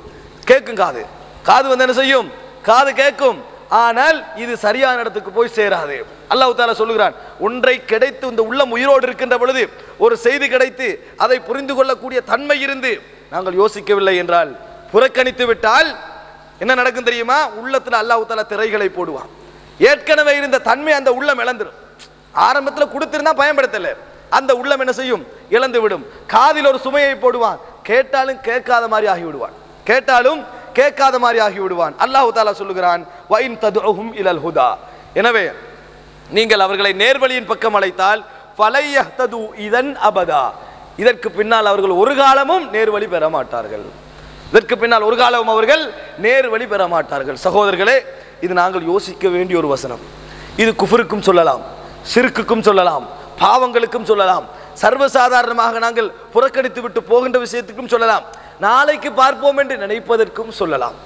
நம்மளுக்கு ஒரு உண்மை தெரிய வந்து இதை செய்ய வேண்டும் என்பதை புரிகின்ற அளவுக்கு மனதிருந்து, அல்ல இதை விட வேண்டும் இது பாவம் என்கின்றது சொல்லப்பட்டு அதை விளங்கக்கூடிய அளவுக்கு ஆற்றல் இருந்து புறக்கணித்து இது புறவு பாப்போம் என்ற லெவலுக்கு நம்ம இருந்தோம் என்றால் ஒரு நாளைக்கு நம்ம அப்படி இருப்போம். 2ஆம் நாள் சொல்லப்பட்டா வழங்கும், 3ஆம் நாள் சொல்லப்பட்டா வழங்கும். இதே தன்மை நீங்கள் இழந்து போவீர்கள் என்றால், தொடர்ந்து நீங்கள் இதை செய்ய மறுப்பீர்கள் என்றால், அல்லாஹ் தஆலா சொல்கிறான், இன்னா ஜஅல்னா அலா குலூபிஹிம் அகின்னத்தன் ஐயஃப்கஹூஹு வஃபி ஆதானிஹிம் வக்ரன். இப்படி நடந்தால் உள்ளத்திற்கு நாங்கள் ஒரு திரை போடுவோம், காதிற்கு ஒரு சுமை போடுவோம். வஇன் ததுஹும் இலல் ஹுதா, நீங்கள் நேர்வழியின் பக்கம் அவர்களை அழைத்தாலும் ஃபலையஹ்தது இதன் அபதா, இதற்கு பின்னால் அவர்கள் நேர்வழி பெறவே மாட்டார்கள். சகோதரர்களே, புரிந்து கொள்ள வேண்டும், நம்ம ஒரு பாவம் செய்வது சொல்லி காட்டப்பட்ட பின்னால் அதை நம்ம விடுவதற்கான மனநிலை வரவில்லை என்றால், அதை கொஞ்சம் யோசித்து உணர்ந்து அழுகின்ற அளவுக்கு ஒரு மனநிலையில் எங்களது உள்ளத்தை ஈரமாக வைக்கவில்லை என்றால், நாளை அதை பிழை காணுகின்ற உள்ளம் சரி காணுகின்ற அளவுக்கு மாறிவிடும். அதை பிழை காண்கின்ற உள்ளம் சரி காண்கின்ற அளவுக்கு மாறிவிடும் என்பதை அல்லாஹ் தஆலா சொல்லுகிறான். இன்னொரு சூறாவிலே அல்லாஹ் தஆலா சொல்லுகிறான், நம்ம ஒரு வசனத்தை புறக்கணிச்ச அர்த்தம் என்ன? அட்வைஸ் பண்ற ஒரு வசனத்தை நம்ம உள்ளுக்கு எடுத்து தனியே போய் அழுது, யா அல்லாஹ் இது நம்ம எவ்வளோ நினைச்சாலும் மாறுதில்லையே, எப்படியாவது நான் மாற்றிக்கொள்ள வேண்டுமே, அவர் சொல்வது உண்மைதானே என்கின்ற அளவில் எங்களோட உள்ளத்தை வச்சு கொண்டிருந்தோம்னா அது ஈரமாக இருக்கும். ஆனால் பிறனத்தை சொல்ல வாரது நான் மட்டும்தானே ஈக்கிறேன் என்கின்ற அளவில் எங்களது உள்ளத்தை வைப்போம் என்றால் அது பெருமை. அல்லாஹ் தஆலா சொல்லுகிறான் சூரா காபிரிலே 35வது வசனம், கதாலிக யத்பஉல்லாஹு அலா குல்லி கல்பின் முத்தகப்பிரின் ஜப்பார். ஆனால் இப்படி நடப்பவர்கள் மீது அல்லாஹ் தஆலா என்ன செய்கிறான் என்றால், இது போன்றுதான் பெருமை அடிக்கக்கூடிய அடக்கி ஆளக்கூடிய மனிதன் அல்ல, உள்ளத்தின் மீது அல்லாஹ் முத்திரையிடுகிறான். மனிதன் மீது அல்லாஹ் எப்படி சொல்கிறான் தெரியுமா? அலா குல்லி கல்பின் முத்தகப்பிரின் ஜப்பார். மற்றவனை மிகைக்கணும் என்கின்ற உள்ளத்திற்கு பெருமையான உள்ளத்திற்கு இப்படித்தான் அல்லாஹ் தஆலா முத்திரை குத்துகிறான். எப்பயும் மற்றவனை மிகைக்கணும் என்கின்ற சிந்தனையும், அடுத்தது முத்தகப்பிர் பெருமை, இந்த சிந்தனையும் உள்ள உள்ளத்திற்கு அல்லாஹ் இப்படித்தான் முத்திரை குத்துகிறான். மனிதனுக்கு சொல்லல அல்லாஹ் உள்ளத்துக்கு என்றான். இப்படி யோசிக்கின்ற உள்ளங்களுக்கு அல்லாஹ் முத்திரை குத்துகிறான். முத்திரை குத்துறான்னு வைங்களே, முத்திரை குத்திக்கிற உங்களுக்கு விளங்காது, மற்றவனுக்கு விளங்கும். இவனுக்கு முத்திரை போடப்பட்டாச்சு, இவனுக்கு இதுக்கு போற என்ன சொன்னாலும் விளங்காது, மற்றவனுக்கு விளங்கும். அது இவருக்கு அட்வைஸே பண்ண முடியாது என்றது விளங்கும், இவருக்கு சொல்லி ஆள முடியாது என்பது விளங்கும்.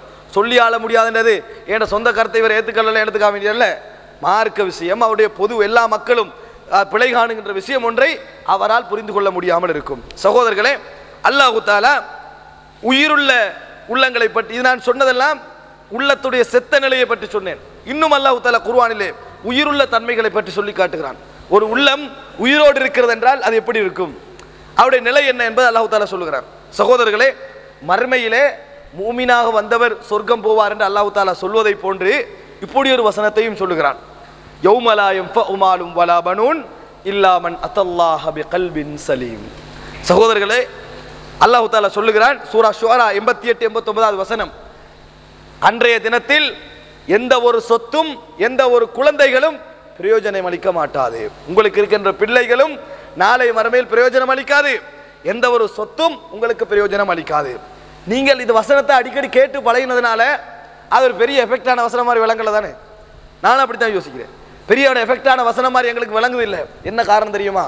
நம்ம அந்த இடத்துக்கு போகலையே, அந்த இடத்துக்கு போனால் இந்த வசனத்தில் பெருமதி விளங்கும், இந்த வசனத்தில் பெருமதி விளங்கு. இப்போ விளங்குது இல்லை, ஏன்னா எங்களுக்கு பழகிட்டாங்க. அன்றைக்கு சொத்தும் பிரயோஜனம் இல்லை, பிள்ளையும் பிரயோஜனம் இல்லைன்னு தெரியும். நாங்கள் என்ன நினைக்கிறோம் தெரியுமா? நாங்கள் கேட்க போகிறதும் இல்லை, மறுமைக்கு பேத்து சொத்தை அழைக்க போகிறதும் இல்லை, பிள்ளைகளை அழைக்க போகிறதும் இல்லை. காரணம் என்ன? பிரயோஜனம் இல்லையே என்ற மாதிரி நினைக்கிறோம். ஆனால் அந்த இடத்துக்கு போனால் எங்களுக்கு இருக்கிற சொத்தும் பிள்ளையும் தான். கூப்பிடுறதுக்கு பிள்ளையத்தான் கூப்பிட பார்ப்போம், சொத்தை தான் பறிக்க பார்ப்போம். எவன்டையாவது இதை வச்சு நம்ம தப்ப இயலுமா, இதை வச்சு ஏதாவது செய்ய இயலுமான்னு தான் நினைப்போம். உலகத்தில் தர்மம் செய்யாத சொத்துக்கெல்லாம் ஞாபகம் வரும், ஒரு ரூபா தின்னாம அத்தனையும் கொடுத்துருக்கலாமா நினைவு வரும், அதெல்லாம் செய்யலாமே நினைப்போம். ஒரு சந்தர்ப்பம் தாயாலான்னு கேட்க பார்ப்போம், சாத்தியப்படாது என்பதனால்தான் அல்லாஹ் அடிக்கடி நட்பு பிரயோஜனம் அளிக்காது, பரிந்துரை பிரயோஜனம் அளிக்காது, சொத்துக்கள் பிரயோஜனம் அளிக்காது, உறவுகள் பிரயோஜனம் அளிக்காதுன்னு திருப்பி திருப்பி சொல்வது அதுக்கு தான். ஏன்னா எங்களுக்கு அங்கனைக்கு அதுதான் ஹெல்ப். உலகத்தில் எது ஹெல்ப்? உங்களுக்கு உங்களோட பிள்ளைகள், யாராவது பரிந்துரைகள், சொத்துகள், அந்தஸ்து ஹெல்ப்பு, இதான உதவி. இது ஒன்றுமே இல்லாமல் எங்களுக்கு ஈமானும் இல்லை. நாளைக்கு இதை நாளுக்கு நான் உதவி தேடாமல் யாரை உதவி தேட போகிறது? அதுதான் எங்களுக்கு நினைவு வரும். பிள்ளைய கூப்பிட்டு ஏதாவது செய்வோமா நினைவு வரும், பரிந்துரை கேட்பமா நினைவு வரும். அதைத்தான் அல்லாஹ் தஆலா சொல்லி காட்டுகிறான். சகோதரர்களே, அல்லாஹ் தஆலா சொல்லுகிறான், அன்றைய தினம் வெற்றி பெற்றவன் யார் தெரியுமா? இல்லாமன் அத்தல்லாஹ பிகல்பின் சலீம். சாந்தியான அமைதியான உள்ளத்தோடு யார் வந்தார்களோ அவர்கள் அவருடைய அந்த உள்ளத்தான் மூலம்தான் அவருக்கு பிரயோஜனம் இருக்குமே ஒழிய சொத்துக்களோ வேறு எதனோ அவருக்கு பிரயோஜனம் அளிக்காது. பிகல்பின் சலீம், சாந்தியான உள்ளம். சாந்தி இப்ராஹிம் அலைஹிஸ்ஸலாம் கேட்ட துவாவில் இதுவும் ஒன்று. சாந்தியான உள்ளத்தோடு. சாந்தியான உள்ளம் என்றால் என்ன சகோதரர்களே? அதில் சலாமத், எந்த விதமான குரோதம் இருக்காது, வஞ்சகம் இருக்காது, மற்றவனை வீழ்த்தோ நினைக்காது, தனக்கு அநியாயம் செய்தவனை பழி வாங்கணும் என்ற எண்ணம் இருக்காது, அவனை வெட்ட வேண்டும் என்கின்ற எண்ணம் இருக்காது. நல்ல உள்ளம், நிலை உயிரான நிலையில் இருக்கும். ரசூலுல்லாஹி ஸல்லல்லாஹு அலைஹி வஸல்லம் இடத்தில் ஒரு கிராமப்புறவாசி வருகிறார். வந்து நபியோடைய களத்திலே உள்ள அந்த சால்வையை பிடித்து இழுக்கிறார். உங்களது சொத்திலிருந்தோ உங்களது தந்தையுடைய சொத்திலிருந்தோ நான் கேட்கவில்லை, உங்களோட சொத்திலிருந்தோ உங்களை தந்தையுடைய சொத்திலிருந்தோ நான் கேட்கவில்லை, அல்லாஹ்வுடைய சொத்திலிருந்து கேட்கிறேன் தாங்க என்றாரு. பொய்க்கு பெரும் நம்ம பணிவை போலியா காட்டிக்கிட்டு உள்ளம் கிளியர் இல்லை, உள்ளம் கருப்பு. ஆனா உன் பொய்க்கு பணிவை காட்டணும். தலைவரே சிரிச்சு எல்லாரும் பொய்க்கு பணிவா பேசிட்டீங்க, உள்ளத்துல இல்லைன்னு வைங்க. நம்ம அந்த மக்கள் சமூகத்தில் நம்ம தலைவராக இருப்பதனால், பொறுப்பில இருப்பதனால், நாம மதிக்கப்படக்கூடிய ஒரு அந்தஸ்தில இருப்பதனால், நம்மளுக்கு மரியாதை தேவை என்பதற்காக எல்லாரும் சிரிச்சு பணிவாகிறோம். ஆனா கல்புக்கு தெரியும் நம்ம காட்டுற இந்த பணிவு பொய். நம்ம வீட்டில் நடக்கிறது விளங்குது தானே, நம்மளோட சொந்தங்களோட நான் நடக்கிறது விளங்குது தானே, உங்களுக்கு கல்புக்கு தெரிஞ்சிருக்கும். இப்படியான நிலையில இந்த ரசூலாங்களுக்கு இழுத்த மாதிரி இழுத்தன்னு வைங்களே வெளியாயிரும். கல்பு என்ன செஞ்சிடும், அவசரமா வெளியாயிரும். என்னடா இந்த அளவுக்கு இழுக்குவார், நாங்க பணிவான ஏறி குந்துருவீங்களோ வந்துடும். அது அப்பதான் விளைக்கணும் என்னது, இது ஏற்கனவே இருக்கிற விஷயம், இது கஷ்டப்பட்டு மறைச்சிட்டிருக்கிறாரு. இது என்னது, கஷ்டப்பட்டு மறைத்து கொண்டிருக்கிறார். இது கிளியரான உள்ளம் அல்ல. இருந்தால் அது வராது, அந்த நிமிஷத்துல இருந்தால் அது வராது. சிரிப்பு தான் வரும், பணிவு தான் வரும், அல்லது கொஞ்சம் கோபம் வரும், அடங்கிடுவான், இந்த லெவலில் இருப்பான். ஆனால் ஒரு வேறொரு குணம் எங்களிடத்துல உள்ளத்துல இருந்து கஷ்டப்பட்டு நாங்கள் ஒரு விஷயத்தை காட்டி கொண்டிருக்கிறோம் என்றால் நல்லது, முயற்சி செய்து நல்ல பணிவை காட்டுவது நல்லது. தொடர்ந்து அப்படி இருக்கக்கூடாது, கல்பை மாத்திரன் அவசரமா. இது விளங்கிறோம். ரசூல் ஸல்லல்லாஹு அலைஹி வஸல்லம் என்ன சொன்னார்கள் தெரியுமா? ஆம், இது அல்லாஹ்வுடைய சொத்து தான், இது அல்லாஹ்வுடைய சொத்து தான். இதை எங்களுக்கு இன்னொருவன் சொல்லுவான், யார் தெரியுமா? ஒருத்தன் அடிக்கிறான், இவனுக்கு எதிராக பழி வாங்கலான்னு வைங்களே, இவனுக்கு எதிராக ஒன்றுமே செய்யலாது, திருப்பி அடிக்க மேலாண்டா, சரி உடனே மன்னிச்சு விட்டேன்டுவா, ஒன்றும் செய்யலாது, நீ மன்னிச்சு விடாட்டி தான் நான் உனக்கு ஏதாவது செய்யல வையலாது. ரசூல் ஸல்லல்லாஹு அலைஹி வஸல்லம் அப்படி இல்லை, சொன்னா பிடிச்சிருவாங்க. நபித்தோழர்கள் அந்த அளவுக்கு பலத்தோடு இருந்தாங்க.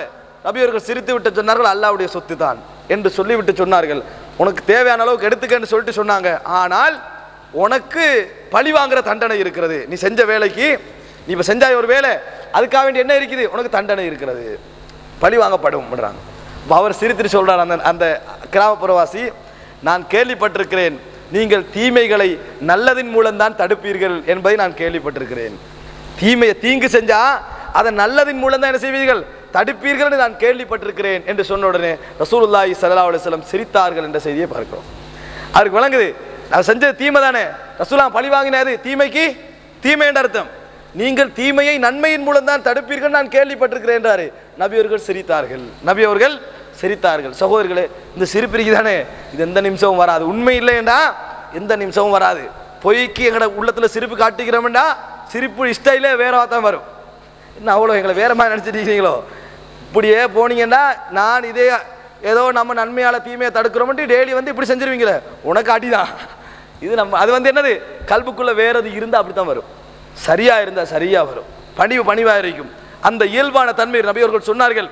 3 பேர் சொர்க்கவாதிகளுடைய கூட்டம், 3 பேர் சொர்க்கத்தன்மை படைத்தவர்கள். அதில் ஒரு கூட்டத்தை சொல்றாங்க, வரஜுலுன் ரஹீமுன் ரகீகுல் கல்பி லிகுல்லி தி குர்பா வ முஸ்லிம். சொர்க்கத்துக்கு போற ரசூல் ஸல்லல்லாஹு இப்படி 3 பேர் அடையாளம் காட்டுறாங்க. அதுல ஒரு குரூப் சொல்றாங்க ரசூலாங்க, வரஜுலுன் ரஹீம், இரக்கமுள்ள மனிதர், ரகீகுல் கல்ப், மென்மையான உள்ளத்தன்மை கொண்டவர், மென்மையா நடப்பவர்ல, ஏன்னா மென்மையா நடப்பா 5 இடத்துல நடப்பா 50 இடத்துல கடினமாயிருவான். மென்மையான உள்ளம் கொண்டவர், அவர் சில வேளை கடினமாகவும் நடப்பாரு. மென்மையான உள்ளம் கொண்டவர் யார் யாருக்கு, ஒவ்வொரு முஸ்லிமோடும் நெருங்கிய உறவினர்களோடும் மென்மையான உள்ளம் கொண்டவர் என்று ரசூலுல்லாஹி ஸல்லல்லாஹு அலைஹி வஸல்லம் சொல்கிறார்கள். ஆக சகோதரர்களே, இந்த உள தூய்மை என்பது, சாந்தியான உள்ளம் என்பது அதுதான். உங்களோட உள்ளம் வெளிப்படையாகவும் எல்லாரோடையும் அப்படித்தான் இருக்கும், வீட்டுக்குள்ளே அப்படித்தான் இருக்கும். சிலவங்களை வெளியே வந்தா பொறுமை, பணிவு, அடக்கம் எல்லாம் இருக்கும்.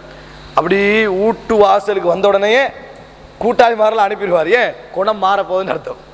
குணம் என்னது, மாறப்பண்ண. அவர் வீட்டுக்கு வந்தாருண்டா அப்ப வெட்டு வரவாண்டுவார் 5 நிமிஷத்துலயே. 5 நிமிஷத்துல என்ன வெளியே பிடிக்கிறார், வீட்டுக்கு வந்தா இந்த சத்தமாயிக்கண்டு. அப்படிதான் சிலவங்க நிறைய பேரை பாருங்க, வீட்டுக்கு வரதே விரும்ப மாட்டாங்க, வீட்டுக்கு வரது. ஏன்னா அவங்க வெளியே ஒரு குணம், உள்ளத்துல ஒரு குணம் வினைத்தானே, காட்ட கஷ்டம்.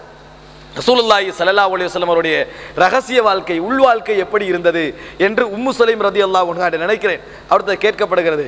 அதற்கு அவர் சொல்லுகிறார், நபி அவர்கள் ரகசிய வாழ்க்கையும் உண்டுதான், பரகசிய வாழ்க்கையும் உண்டுதான், வித்தியாசம் இல்லை. நீங்க வீட்டுக்கு வந்து பாத்தீங்கன்னாலும் வெளியே அப்படித்தான் இருந்திருப்பாரு, வெளியேயும் அப்படித்தான் இருந்திருப்பார் என்று சொல்லுகிறார்கள். ஆக முஸ்னத் அஹ்மதிலே வரக்கூடிய செய்தி. ஆக சகோதரர்களே, இந்த உள்ளம் தூய்மை என்பது என்ன தெரியுமா, சாந்தியான உள்ளம் என்றா வெளியே ஒரு மாதிரி தான் இருக்கும், உள்ளுக்கே ஒரு மாதிரி தான் இருக்கும். அங்க ரெட்டை வேடம் இருக்காது. ரெட்டை வேடம் என்றது நாங்க போட்டுக்கல்றதல்ல, எங்களோட குணத்துல இயல்பா வரும். எங்கள்கிட்ட கெட்ட குணங்கள் இருந்தால் சமூகத்தோடு நாங்கள் பழகின்ற பொழுது இல்லாமலாக நினைப்போம், ஆனா உள்ளத்திலிருந்து இல்லாமலாக நினைக்க மாட்டோம். ஆக்களோட பழவுக்குள்ள அது இருக்கக்கூடாதுன்னு நினைப்போம். என் கல்விலேருந்து நான் கோவப்படுறேனாப்பா, நான் பெருமை அடிக்கிறேன், என்கிட்ட இருக்கக்கூடாது மாத்தணுமே நினைக்க மாட்டோம். சமூகத்தோட பழவுக்குள்ள மட்டும் என்னது பெருமை இல்லாத மாதிரி நம்ம நடந்து கொள்ள ட்ரை பண்ணுவோம். வீட்டுக்கு போன வீட்டில் எப்படி இருந்தாலும் சரி அப்படித்தான். நாங்கள் என்ன நினைக்கிறோம் தெரியுமா? மனைவி என்றா நம்ம 2.5 கலந்துட்டோம். 2.5 கலந்துட்டோம் தான், ஆனால் கவனமாகிக்கணும். 2.5 கலந்துட்டோம்னு நினைக்கிறோம். எங்களோட ரகசியம் பரகசியம் எல்லாம் என் மனைவிக்கு தெரியும். சிலவங்க சொல்லுவாங்க என் மனைவிக்கு தெரியும். உண்மைதான், மனைவி உங்களுக்கு எதிரி இல்லை, உங்களோட உள்ள தான். என்றைக்கு தலாக் பிரச்சனை வருதோ அன்றைக்கு தான் வழங்கலாம். அன்றைக்கு நீங்கள் மட்டும் நல்லமோ, அன்றைக்கு அப்படி நடந்துச்சே, இப்படி பேசுனீங்களே, நீ அப்படி இப்போ நீங்கள் என்ன கணவன் இல்லை, இது ஒரு நாயனத்துக்கு பாதுகாக்கணும் அப்படின்ற அவ்வளோதான். அதனால நெருங்கி பழகி கலந்து ரத்தமாயிட்டேன்னு மட்டும் செஞ்சிடக்கூடாது, நினைத்து விடக்கூடாது. எல்லாத்துக்கும் ஒரு அளவு இருக்குது, அது அளவில் இருக்கணும், இதுவும் அளவில் இருக்கணும். உங்களோட இயல்பான குணம், உங்களுடைய நல்ல குணத்தை மனைவிட்ட வச்சுக்கணும், வெளியே வச்சுக்கணும். மனைவிட்டு வந்து நான் எப்படி இருந்தாலும் பரவாயில்ல என்ற ஸ்டைல் இருக்குதானே, அது உங்களுக்கு ஆபத்து, அது உங்களுக்கு எதிர்காலத்தில் ஆபத்து. வணங்கிட்டா நினைக்கக்கூடாது இவ்வளோ நாளும் வாழ்ந்துட்டேன், இதை எப்படி மாத்திரேண்டு, இவ்வளோ நாள் நம்ம இருந்துட்டோமேண்டு. ஒன்றும் இல்லை, நம்மளது உள்ளம் தூய்மையாக ஆரம்பித்தால் 2 வாழ்க்கை சரியா வரும், 2ம் சரிசமனாக வரும். சகோதரர்களே, இது மிக முக்கியமான ஒரு அம்சம். அடுத்ததாக அல்லாஹ் தஆலா சொல்லுகிறான், எப்படி நல்ல விஷயங்கள் காதுக்கு போகும் தெரியுமா? இன்ன ஃபீ தாலிக லதிக்ரா, உபதேசங்களை எல்லாம் அல்லாஹ் தஆலா சொல்லிவிட்டு சொல்கிறான், நான் இப்பொழுது சொன்ன விஷயங்களில் படிப்பினை இருக்கிறது. யாருக்கு தெரியுமா? லிமன் கான லஹு கல்புன், எவருக்கு கல்வி இருக்கிறதோ. மற்றவங்களுக்கு கல்வி இல்லையா? கல்வி வேலை செய்யாட்டி கல்வி இருந்து வேலை இல்லை தானே. அல்லாஹ் தஆலா சொல்கிறார், எவருக்கு கல்வி இருக்கிறதோ அவர்களுக்கு இதில் படிப்பினை உண்டு. அப்படி என்றால் வெறும் உள்ளம் இருந்து மாத்திரம் சரி வராது, அதுக்கு சிந்திக்கிற அந்த தன்மை இருக்கணும், ஆக்டிவா இருக்கணும். அது அப்படியே என்னது வேலை இல்லாமல் இருந்தால் அது உள்ளம் இல்லாததை போன்று அவர்களுக்கு தான் இந்த குர்ஆனிலே படிப்பினை உண்டு. அவ் அல் கஸ்ஸம் அவ் ஹுவ ஷஹீத், அல்லது கேட்பவருக்கு. எப்படி கேட்பவருக்கு? அவர் அந்த இடத்துல இருந்து கொண்டு கேட்பவருக்கு. சிலவங்க இங்க இருப்பாங்க கேட்டுக்கண்டு, ஆனா அவர் வந்து அமெரிக்கால இருப்பாரு, அல்ல ஜப்பான்ல இருப்பாரு, அடுத்த வேறொரு சிந்தனை இருப்பாரு, அவர் இங்க தான் இருப்பாரு. அவர் செவி இங்க இருக்கும், அவருடைய சிந்தனைகள் வேறெங்கோ இருக்கும். அல்லாஹ் தஆலா சொல்கிறான், அவர் ஷஹீதாக இந்த இடத்தில் உள்ள வண்ணம் காதை கொடுத்து கொண்டிருக்கிறாரே அவர்களுக்கும் என்று அல்லாஹ் தஆலா குர்ஆனிலே சொல்லுகிறான். ஆக சகோதரர்களே, இந்த உள்ளத்துக்கு ஒரு வசனம் பிரயோஜனம் அளிக்க வேண்டும் என்றால் உள்ளம் உயிரோடு இருக்க வேண்டும். அடுத்ததாக பாருங்க, ரசூலுல்லாஹி ஸல்லல்லாஹு அலைஹி வஸல்லம் அவர்களோட பிலால், சுஹைப், அதுபோன்ற சல்மான் ஃபாரிஸ் ரலியல்லாஹு அன்ஹு, இது போன்ற சர்வசாதாரண நபித்தோழர்கள், உலகத்தில் அவங்களுக்கு என்ன பெரிய ஒரு மதிப்பொண்டு இல்லை, 2ஆம் தர மக்களாக மதிக்கப்படுகின்ற நிலையில் இருந்தவர்கள். இவர்களோடு இருந்த ரசூல் ஸல்லல்லாஹு அலைஹி வஸல்லம் என்ன செய்வாங்க? தொழுவாங்க, காலையில் அவர்களோட போவாங்க, காலையில் திக்ர்கள் செய்வாங்க, தொழுவாங்க, மறுபடியும் அந்திக்கு திக்ர்கள் செய்வாங்க, அவங்களோட வாழ்க்கை போகுது. ஆனால் அபூ ஜஹல், அபூ லஹப், உத்பா, ஷைபா போன்ற பணக்காரர்கள், அபூ சுஃபியான் போன்றவர்கள்லாம் வேற இடத்துல இருக்கிறாங்க. அப்போ மனசு என்ன செய்யும்? கொஞ்சம் பாடுபடும் தானே, உங்களும் வந்துட்டாண்டா கொஞ்சம் இஸ்லாம் ஸ்டாண்டர்ட் ஆகிருமே என்ற ஒரு எண்ணம் வரும். இப்போ அல்லாஹ் தஆலா ரசூல் ஸல்லல்லாஹு அலைஹி வஸல்லம் அவர்களை சொல்றான், அது ஒரு போராட்டம் தானே உள்ளத்துக்கு. அப்படி அவர்களும் வந்தா நல்லாமே, இவங்களோட விருந்து கல்றது கல்பு அங்கே தான். கல்பு என்னது? அங்கே அவங்க வரணும். ரசூலாங்களுக்கு அப்படி இருக்கல, எங்களுக்கு நான் சொல்றேன், எங்களுக்கு எப்படி இயல்பு வரும்? நம்மளுக்கு இஸ்லாத்துக்கு வந்திருக்கிறார் யாரு? ஒரு சர்வசாதாரணமான கூலி தொழிலாளி, ஊடு இல்லாதவர், தின்றதுக்கு வழி இல்லாதவர், அல்ல பிரச்சனைக்குரியவர் வந்திருக்கிறாரு. ஆனால் ஒரு டாக்டர், இன்ஜினியர், பெரிய பெரிய அறிஞர்கள் வரல. அப்போ என்ன செய்யும்? கடை உள்ளம், அவங்க வந்தது நல்லதான், அவங்க வந்தால் மிச்சம் நல்லாமே என்று தான் சொல்லும். அப்போ உள்ளம் போராடும், அவங்க வரணும் இடத்துக்கு உள்ளம் போராடும். அல்லாஹ் தஆலா சொல்கிறான், வஸ்பிர் நஃப்ஸக, நபியே உங்களது உள்ளத்தை பொறுமையாக வைத்துக் கொள்ளுங்கள், உங்களது உள்ளத்தை பொறுமையாக வைத்துக் கொள்ளுங்கள். யாரோடு? மஅல்லதீன யதுஊன ரப்பஹும் பில் கதாத்தி வல் அஷி, காலையிலும் மாலையிலும் இறைவனை அழைக்கிறார்களே, இறைவனை பிரார்த்திக்கிறார்களே, அவர்களோடு பொறுமையாக இருங்கள். அவர்கள் எப்படி அல்லாஹ்வை பிரார்த்திக்கிறார்கள் தெரியுமா? யுரீதூன வஜ்ஹா, அல்லாஹ்வுடைய முகத்தை மாத்திரம் நாடி அல்லாஹ்வை பிரார்த்திக்கிறார்கள். இஹ்லாஸோடு உங்களோட இருக்கிறாங்களே, அவங்களோட உங்களோட நஃப்ஸை பொறுமையாக வைத்துக் கொள்ளுங்கள். வலா தஅது ஐனாக அன்ஹும், உங்களது கண்கள் அவர்களை விட்டும் எல்லை கடந்து விட வேண்டாம், உங்களது கண்கள் அவர்களை விட்டும் எல்லை கடந்து விட வேண்டாம். துரீது ஜீனத்தல் ஹயாத்தி துன்யா, இந்த உலகத்துடைய அலங்காரங்களை நாடி, இந்த உலகத்துடைய ஜீனத்துக்கள் அழகு கவர்ச்சிகளை நாடி அந்த சர்வசாதாரண மக்களை விட்டும் உங்களது பார்வைகள் திரும்பி விடக்கூடாது என்று சொல்லிவிட்டு அல்லாஹ் தஆலா சொல்கிறான், வலா துதி மன் அக்ஃபல்னா கல்பஹு அன் திக்ரினா, எவர்களது உள்ளங்களை நாங்கள் பூட்டு போட்டு விட்டோமோ, புறக்கணிக்க செய்து விட்டோமோ, எங்களது திக்ர்களை விட்டு புறக்கணிக்கின்ற நிலையில் ஆகிவிட்டோமோ, அவர்களை பின்பற்ற வேண்டாம். வத்தபஅ ஹவாஹு வகான அம்ருஹு ஃபுருதா, அவன் அவனது மனோ இச்சையை தான் பின்பற்றி கொண்டு போவான். அவனது அனைத்து செயல்களும் வீணாக ஆகிவிடும். அப்படிப்பட்டவர்களை நீங்கள் பின்பற்ற வேண்டாம். இந்த உலகத்தில் சர்வசாதாரணமாக காலையிலும் மாலையிலும் ஒரு சர்வசாதாரணமான நிலையில் இருந்து கொண்டு இறைவனை மாத்திரம் நாடி பிரார்த்திக்கிறார்களே, அவர்களோடு உங்கள் உள்ளத்தை சமைத்துக் கொள்ளுங்கள், வைத்துக் கொள்ளுங்கள், பொறுமையாக்கிக் கொள்ளுங்கள் என்று அல்லாஹ் தஆலா சொல்லுகின்றான். சகோதரர்களே, இது மிக முக்கியம். உள்ளம் உயிரோடு இருப்பது அல்லாஹ்வை வணங்குகின்றவர்கள், அல்லாஹ்வுடைய இஹ்லாஸோடு இருக்கின்றவர்களுக்கு தான் உள்ளம் இருக்கும் என்பதை அல்லாஹ் ரப்புல் ஆலமீன் சொல்லி காட்டுகிறான். சகோதரர்களே, அதே போன்று இந்த உள்ளத்துடைய தன்மை பற்றி ரசூலுல்லாஹி ஸல்லல்லாஹு அலைஹி வஸல்லம் சொல்லுகின்ற பொழுது எப்படி சொல்கிறார்கள் தெரியுமா? முஸ்லிமிலே வரக்கூடிய செய்தி, அப்துல்லாஹ் இப்னு அம்ர் இப்னு ஆஸ் அறிவிக்கிறார்கள், நபி அவர்கள் சொன்னார்கள், இன்ன குலூப பனி ஆதம் குல்லஹா பைன இஸ்பஐன் மின் அஸாபிர் ரஹ்மான் கல்பி வாஹிதின் யுஸர்ரிஃபுஹு கைஃப யஷா. ஆதமுடைய மகனுடைய உள்ளங்கள் அனைத்தும் அல்லாஹ்வுடைய 2 விரல்களுக்கும் இடையில் இருக்கின்றன. அல்லாஹ்வுடைய 2 விரல்களுக்கும் இடையில் இருக்கின்றன. அவைகளெல்லாம் அல்லாஹ்வுக்கு ஒரு உள்ளத்தை போன்றுதான். அல்லாஹ்வுக்கு ஒரு உள்ளத்தை போன்றுதான். அல்லாஹ் நாடிய வண்ணம் அவைகளை பிரட்டுகிறான். நாடிய வண்ணம் அவைகளை பிரட்டுகிறான். அல்லாஹ் ஆதமுடைய மகனுடைய உள்ளங்கள் அனைத்தும் அல்லாஹ்வுடைய 2 விரல்களுக்கு மத்தியிலே உள்ளன. அவைகள் அனைத்தும் அல்லாஹ்வுக்கு ஒரு உள்ளம் போன்றதுதான். அவைகளை நாடிய வண்ணம் அல்லாஹு தஆலா பிரட்டுகிறான் என்று சொல்லிவிட்டு நபியர்கள் சொன்னார்கள், அல்லாஹும்ம முஸர்ரிஃபல் குலூப் சர்ரிஃப் குலூபனா அலா தாஅத்திக். உள்ளங்களை பிரட்டுகின்ற ரப்பே, எங்களது உள்ளத்தை உன்னை வணங்குவதின் பக்கம், உனக்கு கட்டுப்படுவதின் பக்கம் பிரட்டுவாயாக. உன்னை வணங்குவதின் பக்கம், உனக்கு வழிபடுவதன் பக்கம் எனது உள்ளத்தை பிரட்டுவாயாக என்று ரசூலுல்லாஹி ஸல்லல்லாஹு அலைஹி வஸல்லம் பிரார்த்தித்தார். சிறிய துஆ, அல்லாஹும்ம முஸர்ரிஃபல் குலூப், உள்ளங்களை பிரட்டுகின்றவனே, சர்ரிஃப் குலூபனா அலா தாஅத்திக்.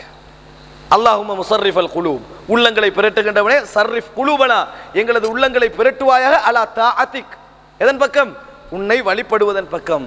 இதுல பிரட்டுவாயாக ரசூலுல்லாஹ் சொல்றாங்க. உள்ள என்ன செய்யும்? பெரும்பாலும் மத்த சைடுக்கு தான் நிற்கும். அடுத்த சைடுக்கு என்ன செய்?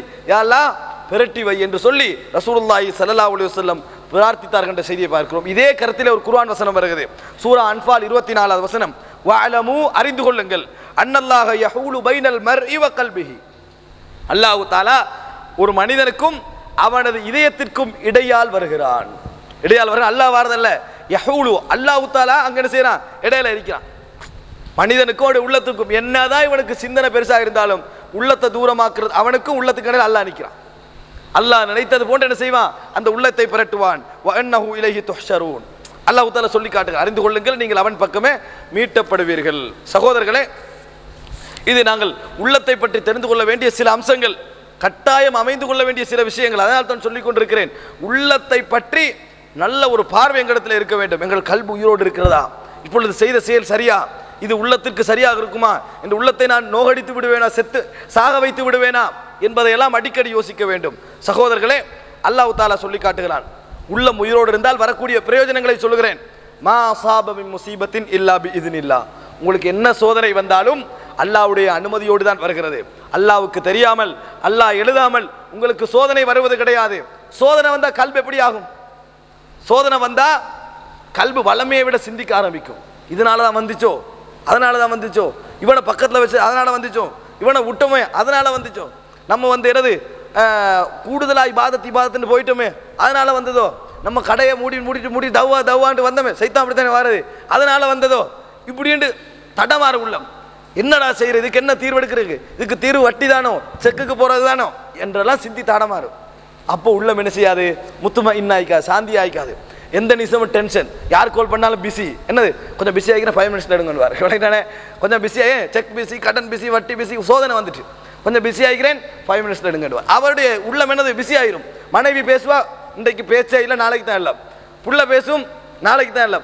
ஸ்கூல் எக்ஸாம் ஃபெயில் ஆகினாலும் பரவாயில்ல, நாளைக்கு தான் பேசலாம். ஏன்? அவனோட கல்வி டென்ஷன். சகோதரர்களே, ஆனால் உங்களோட உள்ளம் உயிரோடு சென்வைங்களே அப்படிக்காது, அமைதியாக இருக்கும். அல்லாஹ் தஆலா சொல்லுகின்றான், இந்த மாதிரி சோதனை வருகின்ற நேரத்தில் வமை யுமின் பில்லாஹ், அல்லாஹ்வுடைய ஈமானில் அவர்கள் உறுதியாக இருக்கிறார்களோ, அல்லாஹ்வை ஈமான் கொண்ட நிலையில் யார் இருக்கிறார்களோ, யஹ்தி கல்பஹு, அவரது உள்ளத்திற்கு அல்லாஹ் வழிகாட்டுவான். அவர் உள்ளத்திற்கு அல்லாஹ் தஆலா வழிகாட்டுவான். எவ்வளோ இது! சும்மா நம்ம 2 வசனம் தான் சகோதரர்களே, 2 வசனம். அது பிரயோஜனம் தெரியுமா? நம்மளுக்கு வாழ்க்கையே சோதனை தானே, ஒன்று விட ஒன்று சோதனை வந்துகிட்டே இருக்கும். எவர்கள் ஈமானோடு இருக்கிறார்களோ அவன் டென்ஷன் ஆக மாட்டான். பெரிய பிரச்சனை, குடும்ப பிரச்சனை ஆகிக்கும், என்னமோ உலகமே உடஞ்சி போற பிரச்சனையா இருக்கும். ஈமானோடு இருப்பான், யா அல்லாஹ் எனக்கு இதுல வழி தெரியாது, இருட்டா இருக்குது, நான் உன்னை ஈமான் கொண்டிருக்கிறேன், நீ நாடாம இது வராது, எனக்கு வழி காட்டிடு, விளங்கும். அந்த இருட்டில் ஒரு வெளிச்சம் விளங்கும். அந்த இருட்டில் அல்லாஹ் ஒரு வெளிச்சத்தை வைப்பான். சோதனை என்ற இருட்டு தான், எந்த சைட்டால போறேன்னு விளங்காது. அல்லாஹ் ஒரு வெளிச்சத்தை வைப்பான். வல்லாஹு பிகுல்லி ஷைஇன் அலீம். அல்லாஹு தஆலா அனைத்து விஷயங்களையும் மிகவும் அறிந்தவன். இதே மாதிரி ஒரு குர்ஆன் வசனம் வருது. அல்லாஹு தஆலா சொல்லுகிறான், வம யத்தகில்லாஹ, இவர்கள் அல்லாஹ்வை பயப்படுகிறார்களோ யஜ்அல் லஹு மக்ரஜா, அவர்களுக்கு பிரச்சனை விட்டு வெளியேறுகின்ற ஒரு வழியை அல்லாஹு தஆலா காட்டுவான். வயர்ஸுகுஹு மின் ஹைது லா யஹ்தஸிப், அவர் நினைக்காத வண்ணம் அல்லாஹு தஆலா அவருக்கு அருள் செய்வான். வம யதவக்கல் அலல்லாஹி, இவர்கள் அல்லாஹ்வின் மீது பொறுப்பு சாட்டி வாழ்கிறார்களோ ஃபஹுவ ஹஸ்புஹ், அவனே அவர்களுக்கு போதுமானவன். இன்னல்லாஹ பாலிகு அம்ரிஹி கத் ஜஅலல்லாஹு லிகுல்லி ஷைஇன் கத்ரா, அல்லாஹ் நினைத்ததை அடைந்தே தீருவான். ஒவ்வொன்றுக்கும் அல்லாஹ் ஒரு முடிவை வைத்திருக்கிறான், ஒரு அளவை வைத்திருக்கிறான். ஆக சகோதரர்களே, ஈமான் இருந்தால், எங்கள் கல்வி ஈமான் கொண்டிருந்தால் அல்லாஹ் தஆலா அந்த கல்புக்கு சோதனையின் பொழுது வழிகாட்டுவான். சகோதரர்களே, இன்னொரு துவா அல்லாஹ் தஆலா சொல்லி காட்டுகிறான். சோதனை வருகிறதானே, நம்மளுக்கு ஒரு சோதனை வரும். சோதனை வந்த உடனே அவசரமா என்ன யோசிக்கணும் தெரியுமா? நம்ம செஞ்ச நன்மை அல்ல, நம்ம இப்படி தீமை செஞ்சுக்கிறோமே, இதனால தான் அல்லாஹ் நம்மளை சோதிக்கிறான் போல, நம்ம இப்படி அல்லாஹ்வுடைய அருளை மதிக்கலையே, அதனால தான் சோதிக்கிறான் போல இருக்குது, இப்படி பாவம் செஞ்சோமே அதனால தான் சோதிக்கிறான் போல இருக்கிறேன் அவசரமா பணிஞ்ச மட்டும் வைங்க, சரியாயிரும். ஆனா சிலவங்க சோதனை அவர்கள் என்ன செய்ய தெரியுமா?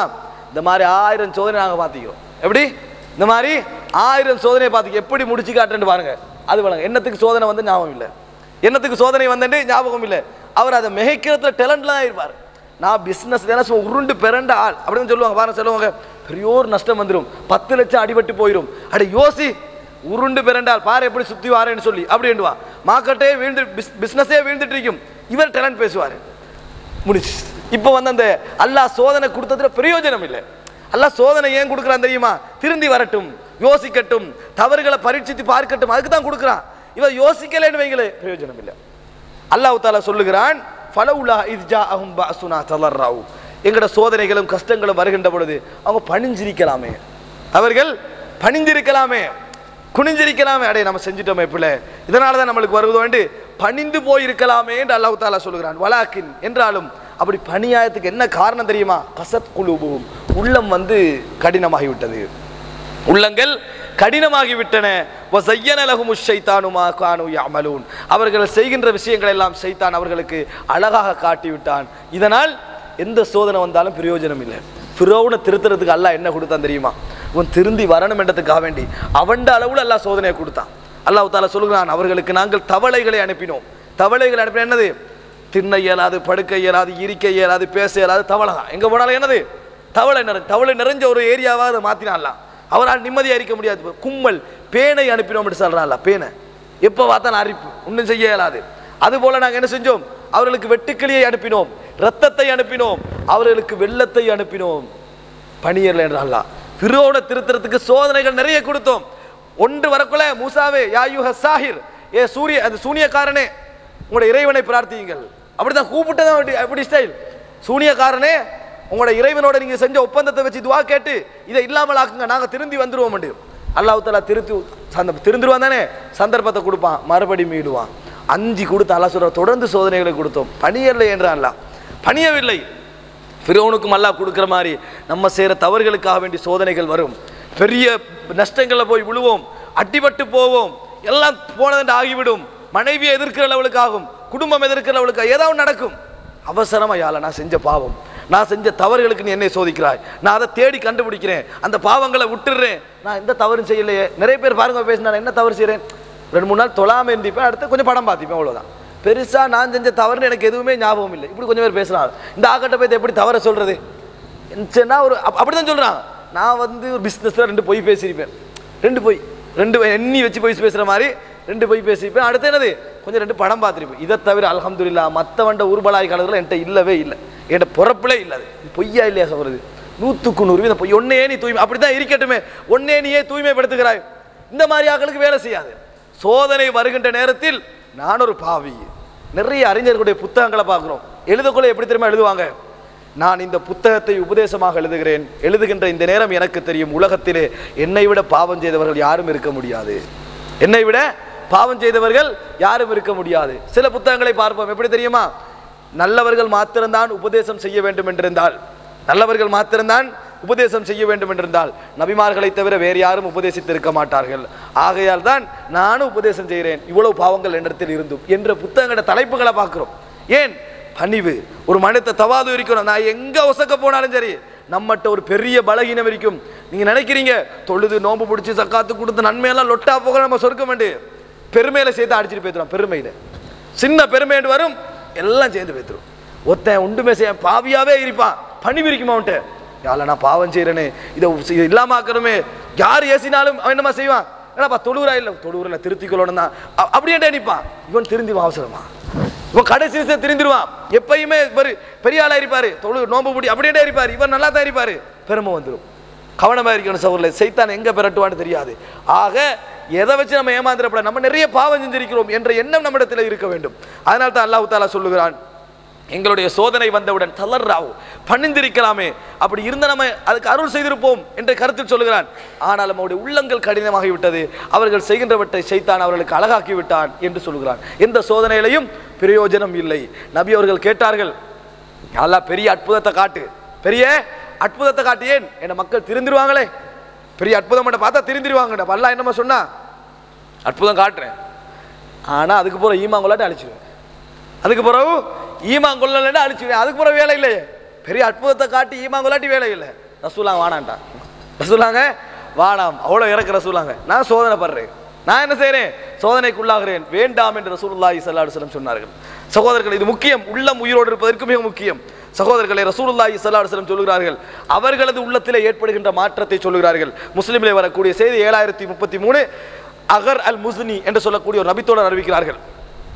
ரசூலுல்லாஹி ஸல்லல்லாஹு அலைஹி வஸல்லம் சொன்னார்கள், இன்னஹு லா யுகானு அலா கல்பி, எனது உள்ளமும் சில நேரங்களில் திரை போடப்படுகிறது. ரசூலுல்லாஹ் சொல்றார், லா யுகான் என்ற என்னது, திரையண்டா சிந்திக்கலாதுக்கல மூடி போகுது, யோசனை என்ன செய்யுது, அப்படி திரும்புது, உள்ளத்திலே வீரியம் இழந்து போகுது எனது உள்ளமும், சில நேரங்களில் அப்படி ஆகிறது. வ இன்னி ல அஸ்தக்ஃபிருல்லாஹ ஃபில் யௌமி மிஅத மர்ரா, ஒவ்வொரு நாளும் நான் அல்லாஹ்விடத்தில் 100 முறை பாவ மன்னிப்பு தேடுகிறேன், ஒரு நாளும் நான் அல்லாஹ்விடத்தில் 100 முறை பாவ மன்னிப்பு தேடுகிறேன். இவ்வளவு ஒரு முக்கியமான ஒரு வசனம். எனது உள்ளமும் கொஞ்சம் கொஞ்சம் அப்படி மூடுபடும், மனிதனே அப்படி வரும், நான் ஒரு நாளைக்கு அல்லாஹ்விடத்தில் 100 முறை பாவ மன்னிப்பு தேடுகிறேன் என்று சொன்னார்கள். சகோதரர்களே, இது நம்ம செய்யறோமா? நம்ம எப்பயும் கல்பு பளிச்சென்றிக்கிற மாதிரி தான் இருக்கிறோம், எங்களோட கல்பு பளிச்சென்றிருக்கிற மாதிரி தான் எங்களோட முழு எண்ணமும், ஆனால் எங்கள் உள்ளமும் கரை பிடிக்கிறது என்கின்ற சிந்தனை எங்களுக்கு வர வேண்டும். ஆக சகோதரர்களை, மிக முக்கியமான ஒரு அம்சம் இது, உள்ள தூய்மை. எங்கள் உள்ளம் வெள்ளையாக இருப்பார், ஒரு பாவம் செய்கின்ற பொழுது ஒரு கருப்பு துளி வரும், இரண்டாவது இன்னொரு கருப்பு துளி, அப்படியே உள்ளம் கருப்பாயிரும், அப்படியே உள்ளம் கருப்பாயிரும். உள்ளம் உயிரோடு இருக்க வேண்டும், உயிரோடு இருந்தால் தான் நல்ல முறையில் சிந்திப்போம். அதே நேரத்தில் வெளியொரு வாழ்க்கை உள்ளொரு வாழ்க்கை என்று 2 வாழ்க்கை இருக்காது, சரியான வாழ்க்கை இருக்கும். வெளியொரு வாழ்க்கை வாழ்ந்து கொண்டு உள்ளத்தில் சில தன்மைகளை வைத்துக் கொண்டிருந்தால் வெளியாகிரும். நம்ம ஒரு ஆளோட அன்பு என்று வைக்கிறோமே, இவரோட அன்பு, இவரோட நேசம் என்று நடந்து கொள்கிறோம் என்று வையுங்கள், உண்மையான நேசம் உள்ளத்தில் இல்லை என்றால் வெளியாகி ஆகும், இந்த உள்ளம் என்ன செஞ்சிடும், வெளியாக்கிவிடும். ரசூலுல்லாஹி ஸல்லல்லாஹு அலைஹி வஸல்லம் அவர்களும் நானும் ஹிஜ்ரத்து போய் கொண்டிருந்தேன், அபூபக்கர் எல்லாம் சொல்றாங்க, அப்படி போய் கொண்டிருக்கின்ற நேரத்தில் எனக்கு தாகம் எடுக்கிறது, தாகம் எடுத்த நேரத்தில் பால் கோப்பை வருது, பால் கோப்பை வந்தா என்ன செய்வோம், நம்மளுக்கு தெரிஞ்சவர் தான், நம்ம குடிச்சிருவோம். அவர் சொல்ற, அபூபக்கர் நான் நபியோடத்தில் கொடுத்தேன், ரசூலுல்லாஹ் குடிச்சாங்க, குடித்து கொண்டே இருந்தார்கள். ஹத்தர்த்த வைத்து, எனக்கு தாகம் தீரும் வரை நபி அவர்கள் குடித்தார்கள். இது நாங்க அரபு இலக்கண பிள்ளை மாதிரி தான் வணங்கும் மகளுக்கு, அவருக்கு தாகம் தீரும் வரை அவர்கள் குடித்தான சொல்லணும், எனக்கு தாகம் தீரும் வரை அவர்கள் குடித்தார்கள். இது உள்ளத்துல நேசம் இல்லாதவனுக்கு இதெல்லாம் வராது, இந்த வசனம் எல்லாம் வெடியா காட்டிட்டீங்களுக்கு வராது. உண்மையான நேசம் இருக்கிறவனுக்கு தான் அந்த ஆள் அகலங்கள் எல்லாம் தோண்டிக்கிறது வசனம் வரும், தெரியாமலே அவனோட வாயில வந்துடும். எனக்கு தாகம் தீரும் வரைக்கும் நபி அவர்கள் குடித்தார்கள், எனக்கு தாகம் தீரும் வரைக்கும் நபி அவர்கள் குடித்தார்கள். ஒரு சஹாபி, நபி அவர்கள் வரவில்லை, லேட் ஆகுது. அப்ப ரசூல் ஸல்லல்லாஹு அலைஹி வஸல்லம் அவர் கேட்கிறார், ரசூல் எங்க போனீங்க, ஹுஸ்ஸனி சொன்னங்கி வராங்க, என்னை பயம்பு தட்டிட்டீங்களே என்று சொல்லி போட்டு அழுகிறாரு. ஏன் அழுகிறீங்கன்னு கேட்கிறாங்க. ரசூல் ஸல்லல்லாஹு அலைஹி வஸல்லம் அவர் ரசூலாட்ட அவர் சொல்றாரு, யா ரசூலல்லாஹ், நீங்க சொர்க்கத்தில் இருக்கிறதையும் ஏண்ட இடம் எங்கேன்னு நான் யோசித்து பார்த்தேன், அதான் அழுதேன்றாங்க. நீங்க சொர்க்கம் போவீங்க கன்ஃபார்ம், நான் அதை நினைக்கின்ற பொழுது அழுதே என்றார்கள். அப்போ அல்லாஹ் தஆலா அவருக்கு ஆறுதலா ஒரு வசனத்தை இறக்கிறான், ஈமான் கொண்டு அமல் செய்கின்றவர்கள் நபிமார்களோடும் சுஹதாக்களோடும் நல்லவர்களோடும் இருப்பார்கள் என்ற வசனத்தை இறக்கிறான். இன்னொன்று பாருங்க, உதாரணத்துக்கு நான் சொல்றேன், கல்புல நேசம் இருந்தால் வெளியே வரும், வெளியே போலி நேசம் காட்டிங்கன்னா ஆகப்பட்டு, அப்படித்தான் பெருமை பணிவை காட்டிட்டு உள்ளத்துல போலி இருந்தால் வெளியாகிரும், அது இயல்பு. இன்னொன்று பாருங்க, உங்களுக்கு தெரியும், அபூபக்கர் தந்தை அபு குஹாபா, அபூ குஹாஃபா இஸ்லாத்துக்கு அவர் அப்படியே வெள்ள முடியாயிட்டார். அவர் மௌத்தாகிற நேரம் அவரை தூக்கிட்டு வராங்க. இஸ்லாத்துக்கு வரதுக்காண்டி அபூபக்கர் வாப்பா கொண்டு வைக்கிறாங்க. கொண்டு வச்சா ரசூலுல்லாஹ் சொல்றாங்க, லவ் அக்பர்தனி, நீங்க நேரத்தோட சொல்லிக்க, ல அத்தைனாக்க, அபூபக்கர் நாங்க வந்திருப்போம், தக்ருமத்தன் லி அபூபக்கர், அபூபக்கருக்கு சங்கைக்காக நான் என்ன செஞ்சிருப்போம், நாங்க வந்திருப்போம், கண்ணியப்படுத்துவதற்காக வந்திருப்போம். அப்ப அபூபக்கர்லாம் சொல்றாங்க, இல்ல கண்ணியப்படுத்துவதற்கு நீங்க தான் மிகவும் தகுதியானவர் என்று சொல்றாங்க. சொல்லிட்டு அவங்களோட வாப்பா இஸ்லாத்தை ஏத்துக்கிறாரு. அபூபக்கர் வாப்பா அஷ்ஹது அல்லா இலாஹ இல்லல்லாஹ் வ அஷ்ஹது அன்ன முஹம்மதன் அப்துஹு வ ரசூலுஹு இஸ்லாத்தை ஏத்துக்கிறாரு. அபூபக்கர்லாம் அழுகுறாங்க. பாருங்க, அந்த கல்புல இருந்த வெளிவாரதான் சொல்லுவாரு, அழுகுறாங்க. ஏன் அழுகுறீங்க, வாப்பா இஸ்லாத்துக்கு ஏத்துக்கிற, ஏன் அழுகுறீங்கன்றாங்க. சொல்றாரு, வதித்து அன்ன ஹாதிஹில் யத யத அம்மிக், இந்த கை உங்கள் பெரியப்பா அபூ தாலிபுடைய கையாக இருந்திருக்க வேண்டுமே என்று நான் நினைத்தேன், அதனால் தான் அழுதேன் என்றார்கள். எவ்வளோ ஒரு அவர் உள்ள ஏதோ யோசிக்கிறாரு, உங்களோட பெரியப்பா அபூ தாலிப் இஸ்லாத்தை ஏத்துக்கல, எவ்வளோ கெஞ்சினீங்க, எவ்வளோ தடுமாறினீங்க, ஏத்துக்கலையே, அந்த கையாக இந்த கை இருந்திருக்க வேண்டுமே என்று நினைத்து நான் அழுகிறேன் என்று சொன்னார்கள். சகோதரர்களே, நேசம் எங்க இருக்குது பாத்தீங்களா? அவட உள்ள அடிம அது வெளியாகும். அந்த நிமிஷத்துல அவர் யோசிக்கிறாரு, அடே ரசூலுல்லாஹ்ங்கட பெரியப்பா இஸ்லாத்தை ஏத்துக்கல, என்ன வாப்பா இஸ்லாத்துக்கு வராரு, அது வந்திருக்க ரசூல் ஸல்லல்லாஹு எவ்வளவு சந்தோஷமாக இருந்திருக்கும் என்று நினைக்கிறாரே. இது பாசம், இது உள்ளத்திலிருந்து வாரது. இப்படி வருமா சகோதரர்களே? இது இருக்கணும். எங்களுடைய நான் என்ன சொல்ல வருகிறேன் என்றால், கல்பு இறந்து விடாமல் இருந்தால் உங்களோட வெளி வாழ்க்கைக்கு ஏத்த மாதிரி வசனங்கள் இருக்கும், கல்பும் இருக்கும், மாற்றம் காண மாட்டான். அப்படி இல்லை என்றால் இரண்டு விதமான செயல்பாடுகள் வரும். இது ஒரு மிகப்பெரிய உதாரணம். இது போன்ற செயல்பாடுகள் இதெல்லாம் எங்களுக்கு வராது, நடிக்கிறவனுக்கு வராது. வசனம் எல்லாம் நடிக்கிறவனுக்கு இந்த மாதிரி கட்டங்கள் அது வராது. அதைத்தான் சொல்ல வரேன். ஆக சகோதரர்களே, இந்த பாசம் இருக்க வேண்டும். ரசூலுல்லாஹி ஸல்லல்லாஹு அலைஹி வஸல்லம் உடைய மனைவி ஆயிஷா ரலியல்லாஹு அன்ஹா அவர்கள் மீது அவதூறு சுமத்துவதில் முன்னணி நின்றவன் உபை இப்னு கஅப். அதாவது இந்த உபை இப்னு சலூல் முன்னணி நின்றவன். ஆனால் ரசூல் ஸல்லல்லாஹு அவ்வளவு பாதிக்கப்பட்டாரு. யுத்தத்துல 300 பேரை கூட்டிக்கிட்டு திருப்பிட்டு ஓடி வந்தவன், சஹாபாக்களை பத்தி எல்லாம் புறம் பேசினவன். அவன் மௌத்தாவின் உடனே அவட மகன் வந்து சொல்றாரு, அப்துல்லா பாப்பாக்கு தொழுவிக்கணும். அவன் முஸ்லிமா தானே, மக்களோட இருந்தாரு, பாப்பாக்கு தொழுவிக்கணும். ரசூலுல்லாஹ் அவங்க தொழுவிக்க போறாங்க. மனசு எப்படி இருக்கும்? தண்ட மனைவிக்கு அவதூறு சொன்னவன் உபை இப்னு சலூல். அதனால 3 மாதம் குடும்ப பிரச்சனையே வந்துச்சு. அவனுக்கு தொழுவதற்கு ரசூலுல்லாஹி ஸல்லல்லாஹு அலைஹி வஸல்லம் முன்னுக்கு போனாங்கடா. அந்த கல்வி எவ்வளவு மென்மையான கல்பா இருந்திருக்கணும், எவ்வளவு இரக்கமான ஒரு கல்பாக அது இருந்திருக்க வேண்டும். உமர் ரலியல்லாஹு பதறாங்க, அத்துஸல்லி அலா முனாஃபிக், முனாஃபிக்கு தொழுவிக்க போறீங்களா அல்லாஹ்வின் தூதரே என்று பிடிக்கிறாங்க. ரசூலுல்லாஹ் எடுத்துக்கிட்டாலே ரசூலுல்லாஹ் இலைக்க அன்னி, தூரமாங்கன்றாங்க. ரசூலுல்லாஹ் அல்லாஹ் தஆலா குர்ஆனில் எனக்கு தேர்வு தந்திருக்கிறான், 70 முறை மன்னிப்பு தேடினாலும் மன்னிக்க மாட்டேன் அல்லாஹ் தஆலா சொல்றான். நான் அதுக்கு கூடுதலாக என்ன செய்வேன், அவருக்காக நான் மன்னிப்பு தேட போறேன் என்று விட்டு தொழுவித்தார்கள். நான் ஏன் சொல்ல வர தெரியுமா? போராடினது யாருக்கு? அவருக்கு சார்பா இருந்தவருக்கா? அவருடைய குடும்ப வாழ்க்கையே கெட்டு போவதற்கு 3 மாதங்கள் அப்படியே, அதாவது அதாவது நிசப்தமாகி போவதற்கு காரணமாக இருந்தவர். ஆனாலும் நபியர்கள் தொழுவிப்பிற்கு முன்னாகிறார்கள் என்றால் அவர் சமூகத்தோடு வைத்த பாசமும் அன்பும் மிக உயர்ந்தது, மிக கூடுதலானது என்பதை நாங்கள் புரிந்து கொள்ள வேண்டும். ஒரு முறை நபியர்கள் சொல்கிறார்கள், ரஹிமல்லாஹு இஹ்வானி, நபியர்களுடைய சமூகத்தை பற்றி இரக்கத்தை சொல்கிறேன், கல்பிலிருந்து வந்தது. ரஹிமல்லாஹு இஹ்வானி, என் சகோதரர்களுக்கு அல்லாஹ் ரஹமத்து செய்வானாக. ரஹிமல்லாஹு இஹ்வானி, என் சகோதரர்களுக்கு அல்லாஹ் ரஹமத்து செய்வானாக. ரஹிமல்லாஹு இஹ்வானி, என் சகோதரர்களுக்கு அல்லாஹ் ரஹமத்து செய்வானான்னு 3 முறை சொல்றாங்க.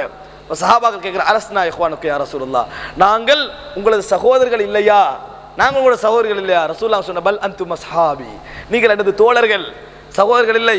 எனது சகோதரர்கள் பின்னால் வருவார்கள், என்னை கண்டிருக்க மாட்டார்கள், என்னை ஈமான் கொள்வார்கள், என்னை கண்டிருக்க மாட்டார்கள், என்னை ஈமான் கொள்வார்கள், அவர்கள் தான் எனது சகோதரர்கள், அவர்களுக்கு அல்லாஹ் ரஹமத்தை செய்வானாக என்று சொன்னார்கள். சமூக பாசம், கல்பில் இருக்கின்ற பாசம் அப்படித்தான் வெளிப்படும். போலி அரசியல்வாதிகள் போன்ற பாசம் அல்ல, போலிக்கு காட்டப்படுகின்ற பாசம் அல்ல, உண்மையான பாசம். ஆக சகோதரர்களே, கல்பு நம்ம அப்படி சரியா இருந்துச்சு என்றால், உயிரோடு இருந்தது என்றால் சரியாக சிந்திக்கும். அதே நேரத்தில் ரெண்டும் சரியான வாழ்க்கை, புற வாழ்க்கையும் அக வாழ்க்கையும் சரியான வாழ்க்கை இருக்கும். ஆனால் நிறைய சோதனைகள் வரும். உங்களுக்கு 2 நடிப்பில்லாத வாழ்க்கை இருந்தா உங்களுக்கு நிறைய சோதனை வரும். நடிப்பில்லாத வாழ்க்கை இருந்தால் சோதனை வரும். எல்லாரோட நீங்க ஒரே மாதிரி தான் இருப்பீங்க, அதனால உங்களுக்கு சோதனை வரும். பணக்காரனுக்கு ஒரு மாதிரியும் ஏழைக்கு ஒரு மாதிரி நடிக்கிறவனுக்கு சோதனை குறைவு.